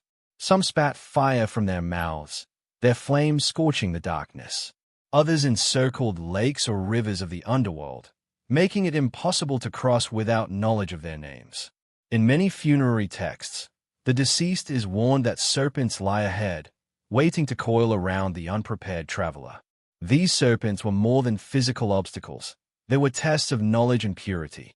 To pass a serpent, the soul needed to recite specific spells, often declaring itself free of sin. One text describes a soul addressing a snake guardian. "I know your name, and I know the fire that is within you. You cannot harm me, for I am pure." By speaking these words, the soul demonstrated both memory and moral worth. The serpent, frightening though it appeared, could then do nothing. This dynamic reflected the Egyptian belief that knowledge was power, and that truth, embodied in the principle of Ma'at, was stronger than fear. The image of fire-spitting serpents was especially powerful. Fire was both cleansing and destructive, and in the hands of a serpent, it became a symbol of ultimate danger. To Egyptians, fire was not common. It was controlled in lamps or hearths, not seen often in wild form. A serpent breathing fire combined two primal fears, venom and flame. Yet the texts remind us that even this terror could be overcome by words of power. A pure soul, shielded by spells, would walk past unharmed, leaving the flames to die away behind them. It is also worth noting that not all serpents were enemies. The uraeus, the rearing cobra seen on the pharaoh's crown, was a symbol of divine protection. It spat fire not at the righteous but at the enemies of the king.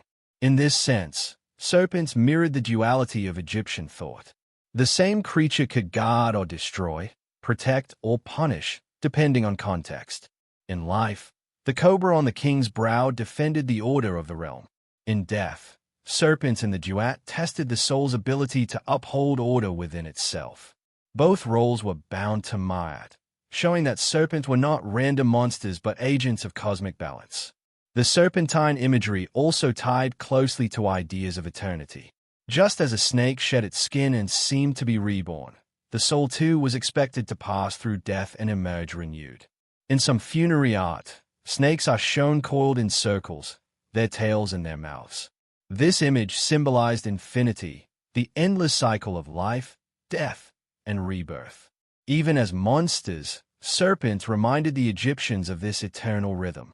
They were terrifying, yes, but they also hinted at the promise of renewal beyond trial. Imagine for a moment the journey of a soul through the duat. The air is heavy, the path lit by faint torches. Suddenly, a hiss echoes in the darkness, and from the shadows emerges a colossal serpent, its scales glistening, its eyes burning like embers. Its mouth opens, and a jet of fire bursts forth, filling the cavern with light. The soul trembles, but then speaks the sacred words it has learned, the name of the serpent, the affirmation of truth, the declaration of innocence. At once, the flames recede, the serpent coils back, and the path is open. The danger was real, but it has been overcome by knowledge and balance. This is the rhythm of the Egyptian afterlife: fear followed by passage, danger followed by peace. These serpents, though monstrous, were never without meaning. They symbolized the forces of disorder that always threatened to unbalance the world. In facing them, the soul reenacted the cosmic struggle of Ra against Apep, a struggle repeated each night and resolved each dawn. By defeating serpents through truth and knowledge, the soul joined in the eternal victory of light over darkness, order over chaos. For the living, stories of serpents in the duat carried lessons as well. They reminded Egyptians to prepare carefully for death, to learn the proper spells, and to live justly so that their hearts would be light on the scales of judgment.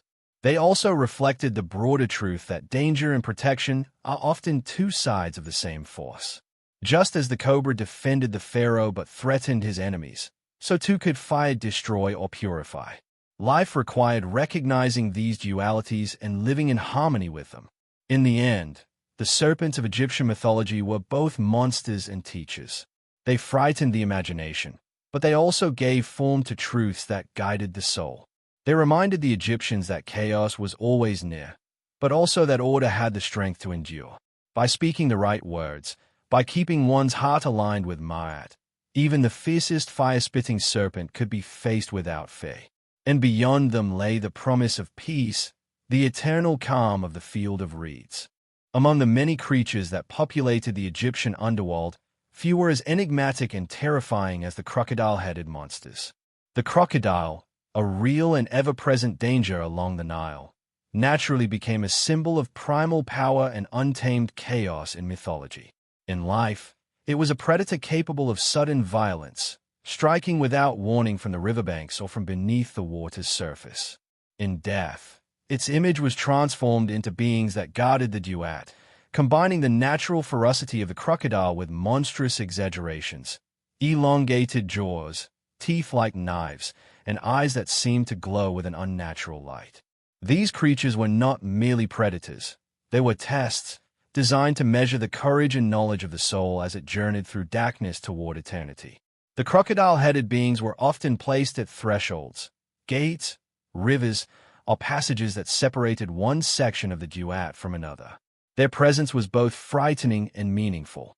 Unlike Ammit, whose role was to consume the unworthy, These crocodile hybrids served more as guardians or enforcers of order. They demanded recognition of authority and knowledge of sacred words. To pass them, the soul had to recite incantations or demonstrate understanding of the divine laws that governed the underworld. In this way, terror was not senseless. It was structured, a reflection of the cosmic balance the Egyptians called Ma'at. The crocodile-headed monsters embodied the raw, unpredictable power of nature, reminding travelers that even the smallest misstep could have dire consequences. Some of these creatures were linked directly to specific deities. Sobek, the crocodile god of strength, fertility, and protection, was venerated in life as both feared and respected. His image, sometimes in combination with monstrous traits, appeared in tombs and amulets, offering protection against similar threats in the afterlife. A crocodile-headed guardian might represent the same ferocity Sobek displayed, yet it could be both dangerous and protective depending on how the soul approached it. Knowledge, respect, and ritual were the tools that transformed potential destruction into safe passage. The Egyptians also imagined crocodile monsters in more elaborate hybrid forms. Some had the body of a lion, the wings of a hawk, and the head of a crocodile, combining traits of multiple apex predators into a single, formidable figure. These creatures embodied multiple layers of danger simultaneously: strength, speed, cunning, and raw predation. To meet such a monster in the duat was to confront the very essence of natural power multiplied, a test of both courage and intelligence. Yet even these fearsome beings could be pacified by words, spells, or knowledge. Their monstrous form emphasized the principle that chaos is only overpowering if one is unprepared. Crocodile-headed monsters also appeared in the form of tomb art, amulets, and ritual inscriptions. In many tombs, they were shown guarding rivers, their jaws open, teeth sharp, waiting to snap at any soul who approached unprepared. Funerary texts provided the necessary guidance, often including the names and descriptions of these monsters to ensure the deceased could speak to them properly. The act of naming and recognizing a creature was central to the Egyptian worldview. Fear diminished when the unknown could be identified and addressed. This is why crocodile monsters were often depicted with detailed features, allowing the soul to recognize and approach them with confidence. These creatures symbolized more than fear. They represented the challenge of mastering natural instincts. The crocodile's raw power was untamed, a reflection of the chaos that exists both in the natural world and in the human heart. By placing crocodile-headed monsters in the duat, the Egyptians transformed the natural threat into a moral and spiritual lesson. The soul had to confront fear itself, maintain clarity and composure, and navigate the trials using wisdom rather than brute force. Those who succeeded were shown as worthy of entering the field of reeds, where chaos had no dominion. Imagine a soul walking along the banks of a shadowy river in the duat. The water ripples unnaturally, and from beneath emerges a crocodile-headed figure, scales gleaming, jaws wide, fangs ready to strike. Its eyes glow with malice, and its sheer size threatens to crush anyone who comes too close. The soul trembles but recalls the sacred words of the Book of the Dead. The monster pauses as the spells are spoken, recognizing the authority of Ma'at, and gradually retreats, allowing safe passage. The danger was intense, the fear real, yet it was overcome through knowledge, ritual, and truth. This is the rhythm of the afterlife. Monsters inspire fear, but that fear is structured, surmountable, and ultimately a pathway to peace. Crocodile-headed monsters also reinforced the Egyptian belief in balance. Even the most terrifying creature had its purpose. They were not mindless predators. They were part of the ordered trials of the underworld. They reminded the soul that survival depended not on aggression or evasion, but on wisdom and respect. Each monster reinforced the cosmic lesson that life and death, chaos and order, fear and knowledge were intertwined. The Nile that nurtured life in Egypt was also home to danger, and so too was the duat, a realm of challenge and opportunity. In reflecting on these crocodile-headed monsters, it is clear that their power lay not only in their appearance but in their role within the mythological system. They transformed fear into guidance, danger into lessons, and the chaos of nature into the ordered passage of the soul. By facing these beings with knowledge, a soul proved its worth, and in doing so, moved closer to the eternal calm of the field of reeds. The monsters, as terrifying as they were, became allies of Ma'at, ensuring that order prevailed over disorder, that courage and wisdom were tested, and that paradise remained a reward for those who could navigate the trials of eternity. Among the many terrifying figures of Egyptian mythology, few inspire the same sense of awe and dread as the lion-headed monsters of the underworld. Lions, known to the Egyptians as symbols of raw power, ferocity, and courage, were already apex predators in the natural world.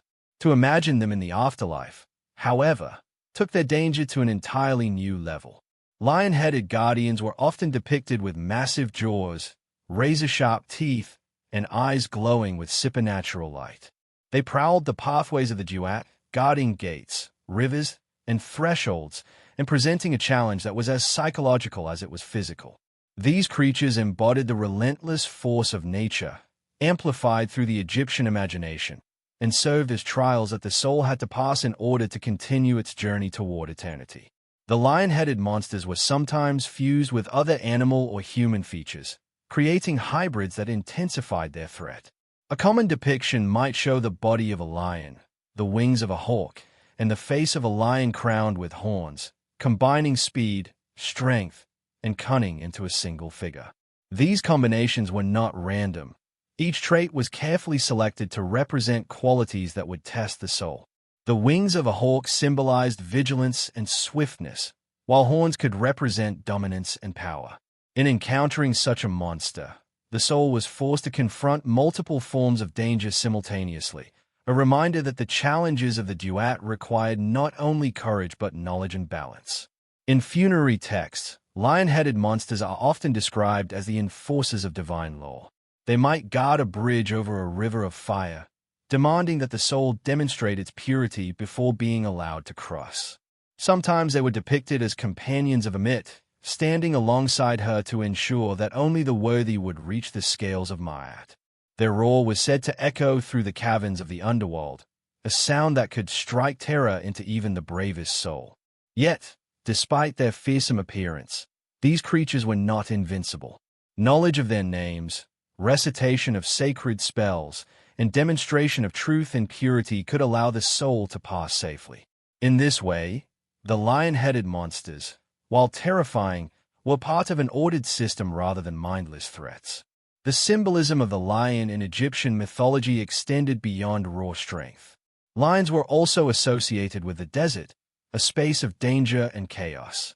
The lion-headed monsters, therefore, represented the untamed and unpredictable forces of nature, the dangers that lay beyond the familiar banks of the Nile. By placing these creatures in the duat, the Egyptians created a mirrored reflection of life's hazards, amplified in the supernatural realm. The trials of the underworld were exaggerated reflections of mortal challenges, teaching the soul to face fear with composure and wisdom. Lions also symbolized the solar power of the sun god Ra. In some myths, lion-headed beings were linked to the solar bark, accompanying Ra on his nightly journey through the underworld and protecting him from Apep, the serpent of chaos. This association further emphasized the duality of their nature. They could be destructive, but they also upheld cosmic order. Their ferocity was not chaos without reason. It was a force harnessed for maintaining balance. The lion-headed monsters were, in this sense, extensions of divine authority, ensuring that only the righteous could pass and that Ma'at was preserved. One can imagine the encounter in vivid detail. A soul walks along a dark path in the duat, the cavern walls illuminated by flickering torches. Ahead, the massive form of a lion-headed monster emerges. Its eyes burn like embers, its menere ripples with an unseen energy, and its roar shakes the very stones beneath its paws. The soul freezes, recalling the sacred words taught in life and inscribed on the tomb walls. As the incantation is spoken, the monster pauses, its teeth no longer threatening, and slowly steps aside. The danger is real, but it is overcome through knowledge, balance, and adherence to truth.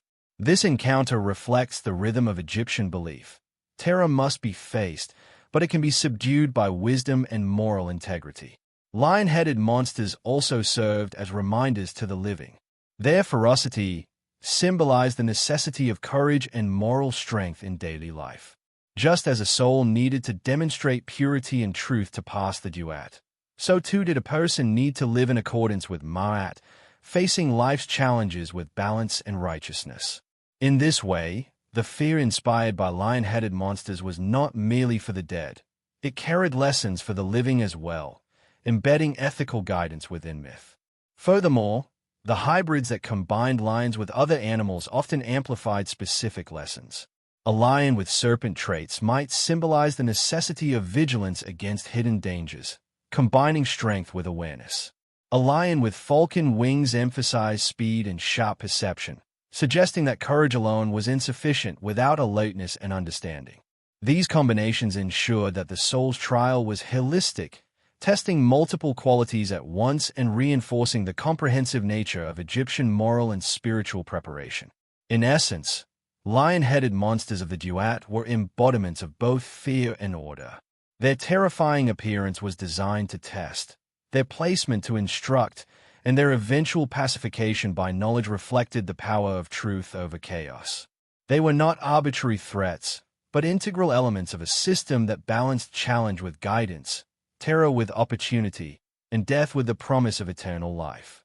By confronting these creatures, the soul demonstrated readiness to pass into the calm, fertile expanses of the field of reeds, proving that courage, wisdom, and adherence to Ma'at could overcome even the most formidable of adversaries. Among the myriad monsters of Egyptian mythology, the winged guardians stand out as particularly eerie and fascinating. Unlike the crocodile-headed or lion-headed creatures that lurked along the riverbanks or prowled through caverns, these beings moved through the air, their wings beating silently, or sometimes with a whispering gust that carried both menace and mystery. Winged monsters often combined human, bird, and predatory animal features, creating forms that seemed both familiar and impossible. In the imagination of the Egyptians, wings symbolized freedom, speed, and the ability to traverse between realms. Yet, when combined with monstrous traits, they became instruments of both trial and terror, patrolling the skies of the duat and overseeing the passage of souls with a constant, watchful presence. These winged guardians served multiple roles in the afterlife. They could act as sentinels at the gates of different regions within the duat, swooping down to challenge souls who approached without knowledge or preparation. Their wings allowed them to move with suddenness, appearing in places where a traveler least expected them.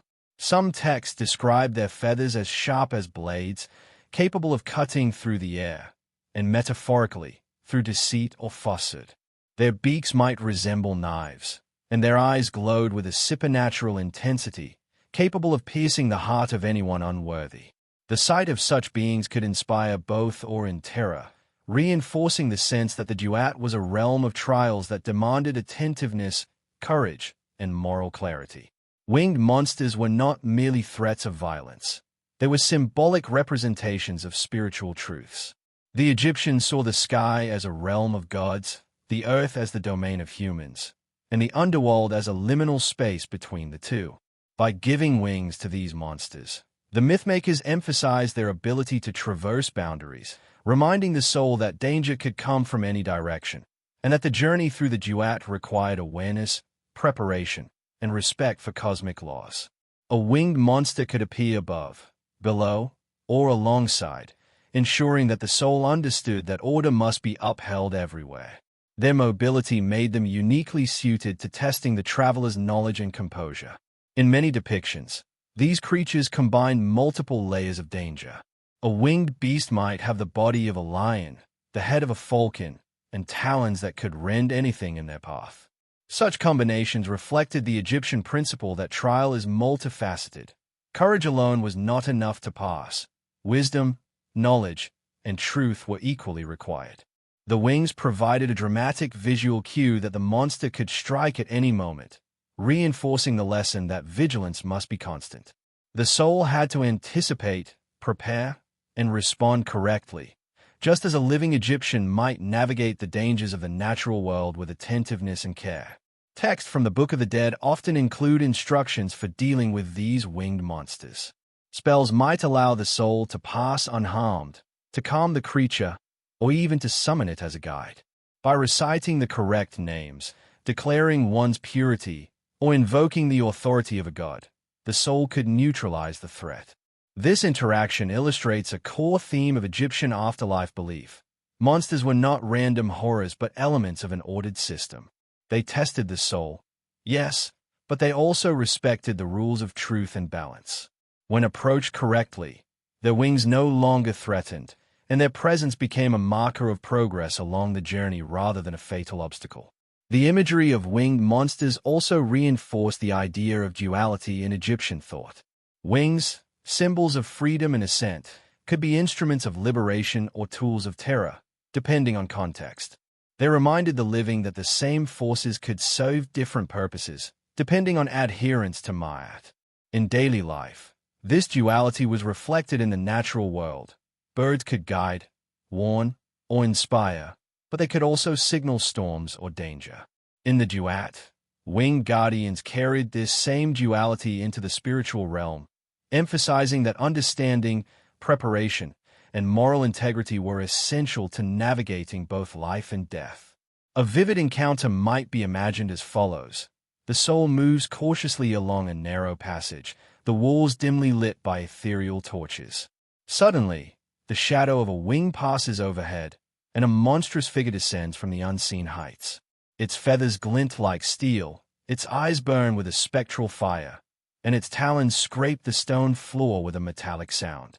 The soul pauses, reciting the sacred words learned in life and inscribed in tombs. As the words echo, the monster hovers momentarily, then rises, allowing passage. The danger was real and immediate, yet it could be overcome by knowledge, purity, and adherence to Ma'at. Winged monsters also served as reminders to the living that vigilance is a lifelong necessity. Just as the soul must anticipate the swooping guardians of the duat, so too must people maintain awareness in life, observing both the dangers of deception and the challenges of moral decision-making. The monster's ability to strike from above, below, or the sides mirrored the unexpected trials that could arise in daily life. By embedding these lessons into myth, the Egyptians taught that the spiritual and natural worlds were reflections of each other.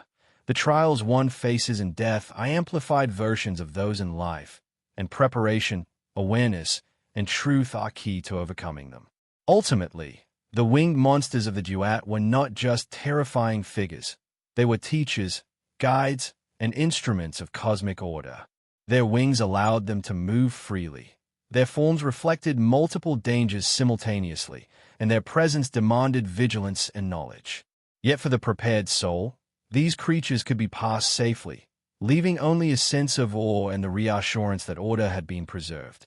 The duat, filled with these airborne guardians, was both a realm of trial and a space of transformation, where the soul learned to navigate fear, maintain balance, and move toward the eternal calm of the field of reeds.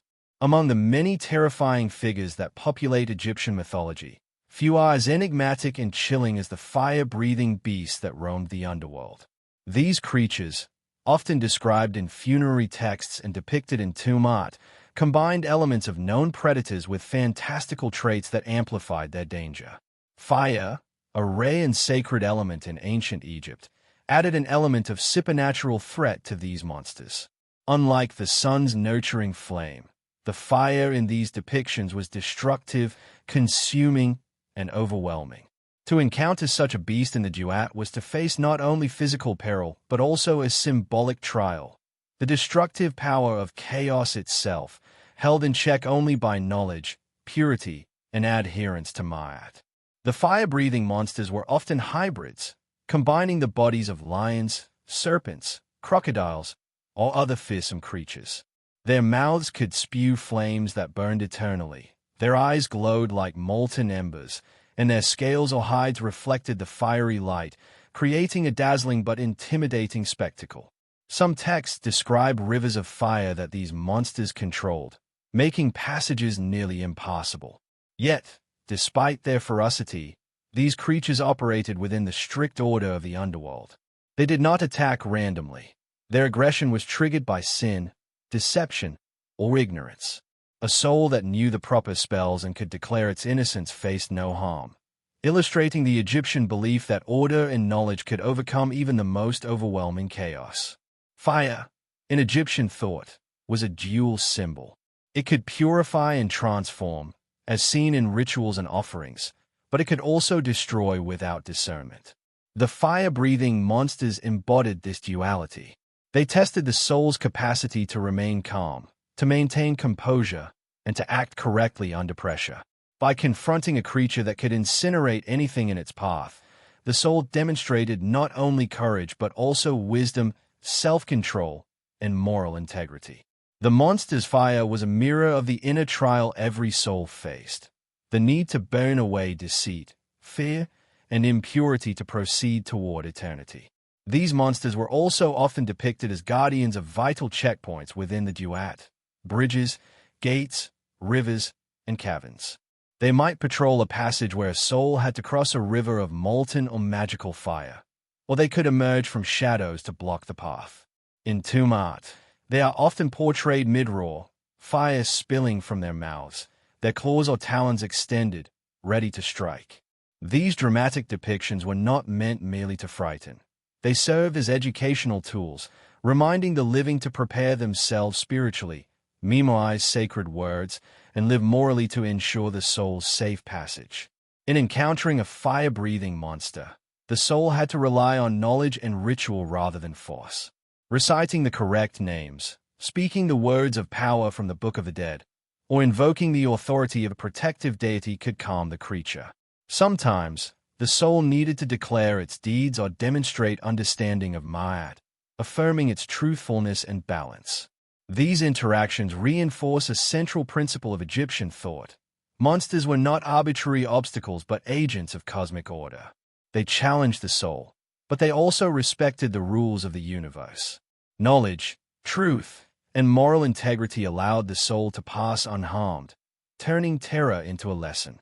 Fire-breathing monsters also carried symbolic meanings for the living.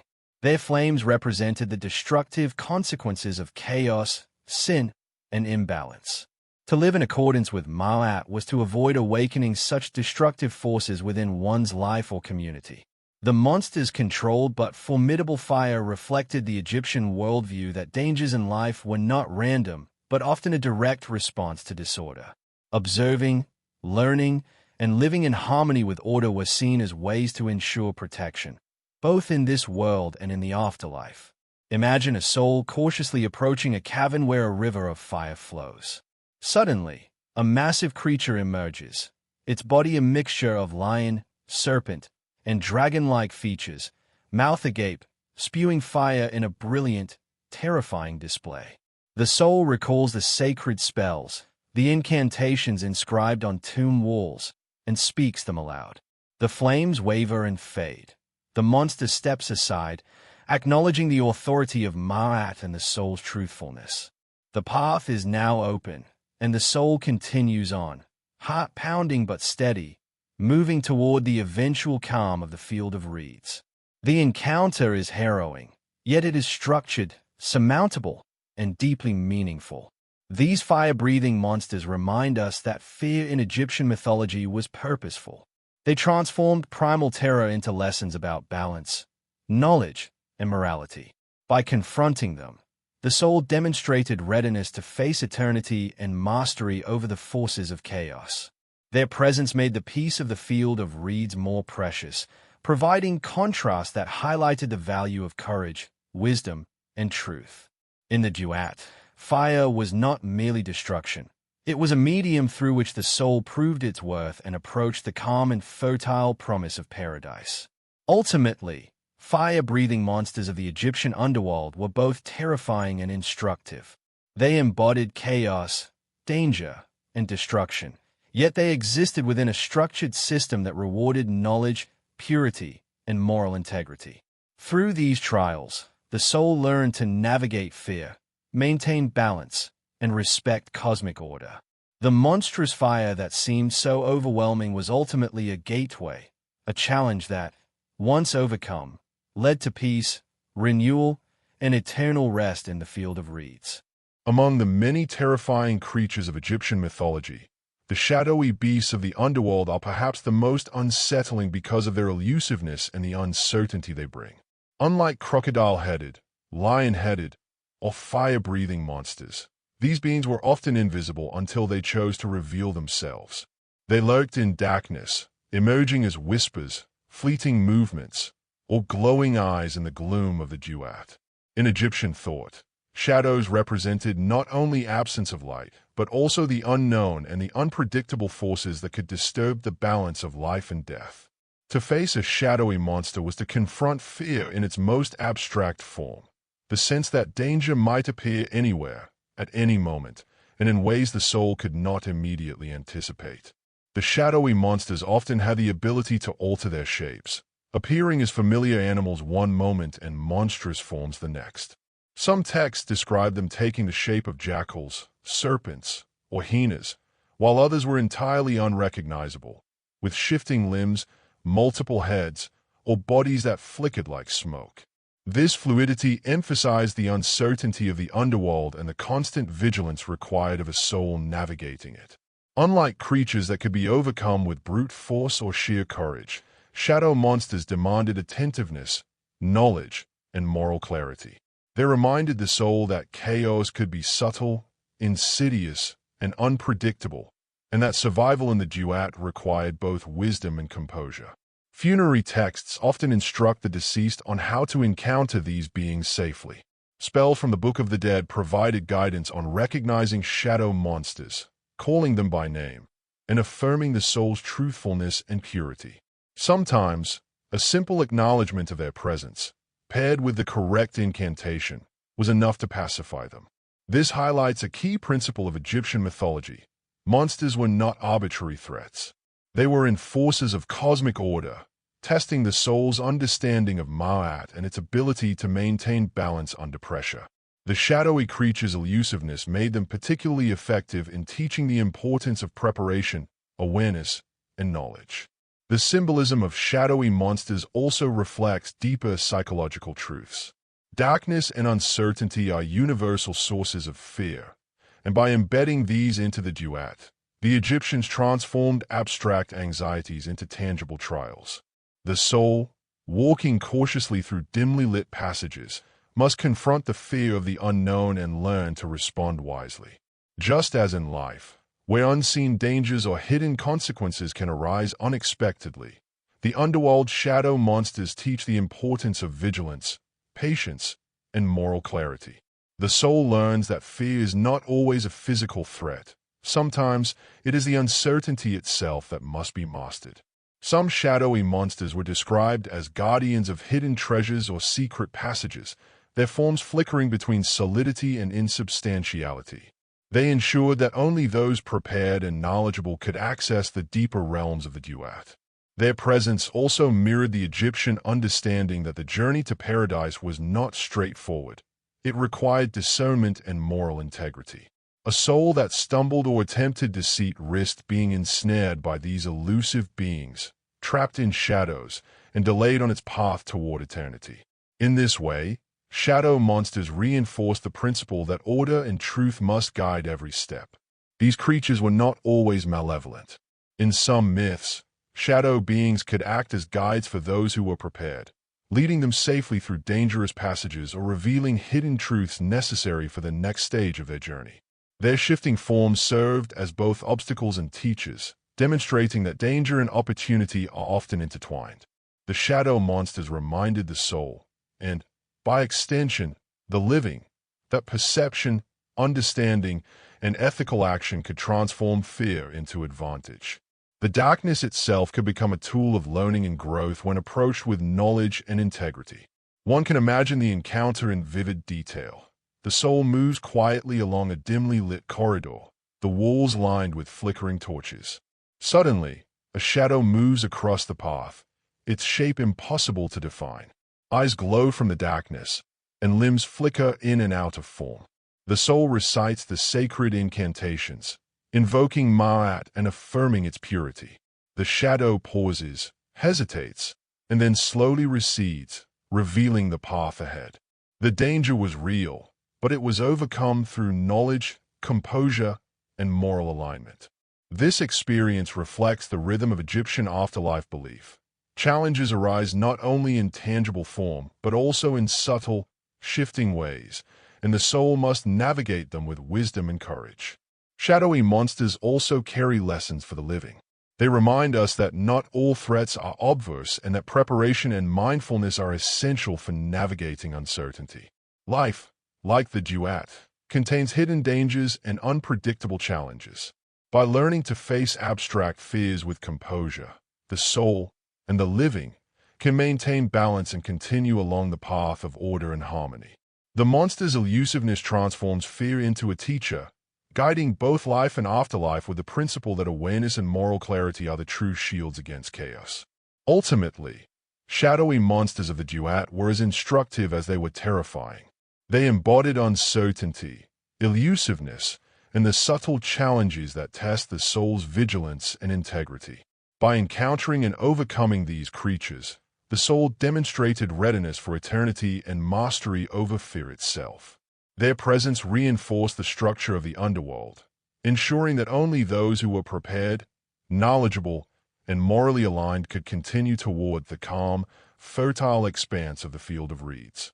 In this delicate interplay of darkness and light, uncertainty and knowledge, terror and wisdom, the shadow monsters shape the journey to eternity, making it both challenging and profoundly meaningful. As we reach the final stages of the soul's journey through the duat, we encounter the ultimate lessons that Egyptian mythology offers. The monsters of the underworld, in all their forms, serve not only to terrify but to transform. Section 20 focuses on the culmination of these trials, reflecting on the purpose of every creature, every fire-spitting beast, every shadowy figure, and every hybrid guardian. The soul, having faced crocodile-headed predators, lion-headed guardians, serpents, winged monsters, and shadowy beings, approaches the final threshold with knowledge, composure, and moral integrity intact. This last stage emphasizes that the monsters of the duat, as frightening as they are, ultimately lead the soul toward peace, renewal, and eternal rest in the field of reeds, where the trials of life and death are reconciled into serenity. The monsters of the underworld are reflections of the very principles that sustain the universe. Each creature represents chaos, danger, or imbalance, but they also exist within a structured system. None act without reason. None operate outside the bounds of Ma'at, the principle of order and truth. In confronting these monsters, the soul learns to navigate fear, to uphold truth, and to demonstrate wisdom. The final monsters are thus less about destruction and more about affirmation. They are the last guardians of cosmic balance, ensuring that only those who have truly internalized the lessons of life, morality, and preparation may pass into eternal peace. At this stage, the soul may encounter composite creatures, beings that incorporate traits of every monster previously met: wings, claws, fiery breath, multiple heads, serpentine coils, and animalistic ferocity. These ultimate guardians are daunting, their presence overwhelming to any who approach unprepared. Yet their terror is meaningful. They test whether the soul has integrated the lessons learned from all prior encounters: courage in the face of danger, knowledge of sacred spells, moral integrity, composure under pressure, and understanding of the cosmic order. By presenting a composite challenge, the duat ensures that the soul's journey has been complete, comprehensive, and transformative. The Egyptians emphasized that preparation, knowledge, and ethical living were the keys to passing these final trials. Funerary texts, such as the Book of the Dead and various pyramid spells, offer guidance for naming, acknowledging, and addressing these monsters. By speaking the correct words, demonstrating awareness of Ma'at, and affirming one's purity, the soul could neutralize their threat. The monsters, no matter how fearsome, obeyed the rules of cosmic order. This interaction underscores a profound principle. Fear itself is not an end, but a tool through which wisdom, moral clarity, and readiness are tested and affirmed. The final monsters of the duat also carry a deep symbolic meaning. They represent the culmination of life's trials, the chaotic forces that must be navigated not only after death but during existence itself. Life, like the duat, is filled with uncertainty, danger, and temptation. By framing these challenges as monsters that can be faced and overcome through preparation, knowledge, and virtue, the Egyptians created a mythological mirror of reality. The ultimate beasts remind the living and the dead alike that order, truth, and moral alignment are the pathways to safety, fulfillment, and peace. Visualizing the encounter, one can imagine the soul walking along a vast, dimly lit hall, the shadows of monstrous forms flickering along the walls. The air feels heavy, charged with a mixture of anticipation and fear. Suddenly, from the depths, emerge creatures that combine the traits of every monster previously encountered: the glowing eyes of a lion-headed guardian, the coiled body of a serpent, the fiery breath of a fire-spitting beast, wings that whip the air like storm gusts, and shadowy forms that flicker at the edge of vision. The soul pauses, then speaks the sacred incantations, calls the monsters by their names, and declares its purity and alignment with Ma'at. Slowly, the monstrous forms recede, the path clears, and the soul continues forward, finally approaching the calm, fertile expanses of the field of reeds. The trial has ended, and the journey is complete. These final monsters also serve as a reminder that fear, when structured and understood, is not the enemy but a teacher. Each trial has purpose, each encounter a lesson. The ultimate beasts consolidate everything the soul has learned: courage, composure, vigilance, knowledge, ethical living, and trust in cosmic order. By overcoming them, the soul demonstrates mastery over chaos and alignment with the principles of the universe. The monster's presence, far from being gratuitous, is integral to the soul's transformation from vulnerability to wisdom, from fear to serenity. In essence, Section 20 is a meditation on the journey's end, the harmony that follows trial, and the purpose behind every terrifying being in Egyptian mythology. The monsters of the duat are the final instructors, guiding the soul toward its ultimate reward: eternal peace, balance, and renewal. The journey illustrates a timeless truth, that through courage, knowledge, and integrity, even the most overwhelming fears can be faced, understood, and transcended. And as the soul steps into the field of reeds, the echoes of monstrous challenges fade into the calm, leaving only a profound sense of serenity, accomplishment, and eternal rest. The monsters, as terrifying as they were, become allies of order in this final stage. They remind us that chaos is never senseless, that fear can be transformative, and that every challenge has a purpose. By integrating lessons from every prior trial, the soul achieves harmony, proving that knowledge, moral integrity, and courage are the keys to eternal peace. The duat, with its vast array of monsters, ultimately becomes a landscape not only of trial but of education, transformation, and preparation for the tranquility of the afterlife. In many ways, Section 21 serves as both a conclusion and a reflective meditation on the entire journey through the duat, the Egyptian underworld. While the previous sections introduced and explored the terrifying monsters, from serpents to fire-breathing beasts, from lion-headed guardians to shadowy, elusive figures, this final section allows the story to breathe, drawing together lessons and providing closure. It is a space to linger in the calm after the storm, to reflect on how the soul, having faced each trial, has emerged transformed, ready to enter the eternal serenity of the field of reeds. In the tradition of bedtime mythology, this section is slower, softer, and immersive, guiding the listener gently toward a sense of completion and peace. Here, the soul is depicted as moving through the last corridors of the duat, a place where the shadows of monsters fade into distant memory and the oppressive tension of danger gradually lifts. The air is quieter now, filled with a gentle luminescence that seems to rise from the very stones themselves. The creatures that once threatened, guarded, or tested the soul now retreat into the background, their roles as teachers and enforcers complete. This transition from trial to calm mirrors the natural rhythms of night and sleep, reflecting the channel's niche of combining historical storytelling with relaxation and meditation. The soul can now walk more freely, aware of the lessons learned, confident in the wisdom gained, and attuned to the cosmic order that governs both life and the afterlife. In this reflective space, the monsters of the duat can be seen not as mere threats but as integral parts of the cosmic cycle. Each terrifying encounter, the serpent guarding a gate, the crocodile-headed beast lurking in shadowed waters, the winged creature swooping from above, or the fire-breathing hybrid blocking a river of flame, was purposeful. They taught vigilance, courage, moral clarity, and the power of knowledge. In understanding their roles, the soul can see that terror was never arbitrary. It was always a mechanism of growth, a means of transformation. Each trial reinforced the principle of Ma'at, the delicate balance of truth, order, and righteousness that underpins Egyptian cosmology. The final moments in this section allow the soul to internalize the profound connection between fear and wisdom. As the path opens toward the field of reeds, the soul reflects on how every frightening encounter has shaped its understanding of itself and the universe.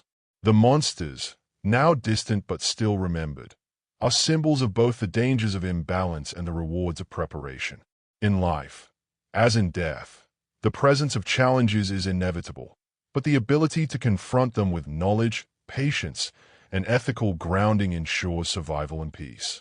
The soul's journey through the duat becomes a metaphor for life itself. Fear, chaos, and uncertainty are universal, but they can be faced with composure and understanding, leading to transformation and serenity. In the field of reeds, the ultimate reward awaits, a landscape of eternal calm, abundant life, and harmonious existence. The waters are gentle, the skies are soft, and the fields stretch endlessly, a place where the soul can rest without fear, nourished by the knowledge and courage gained through its trials. Here, the lessons of the monsters are fully realized. Danger has been faced, chaos has been understood, and order has been restored. The soul's awareness of Ma'at ensures that it can navigate this paradise with grace, living in balance and harmony for eternity. In this way, the monsters of Egyptian mythology, which once inspired fear and awe, now serve as a backdrop to the soul's triumph, a reminder that even the most terrifying challenges have purpose. This final section also emphasizes reflection and gratitude, both for the soul and for the listener. By retracing the journey, the narrative allows one to appreciate the intricate structure of Egyptian mythology, where monsters are not senseless threats but carefully constructed agents of balance.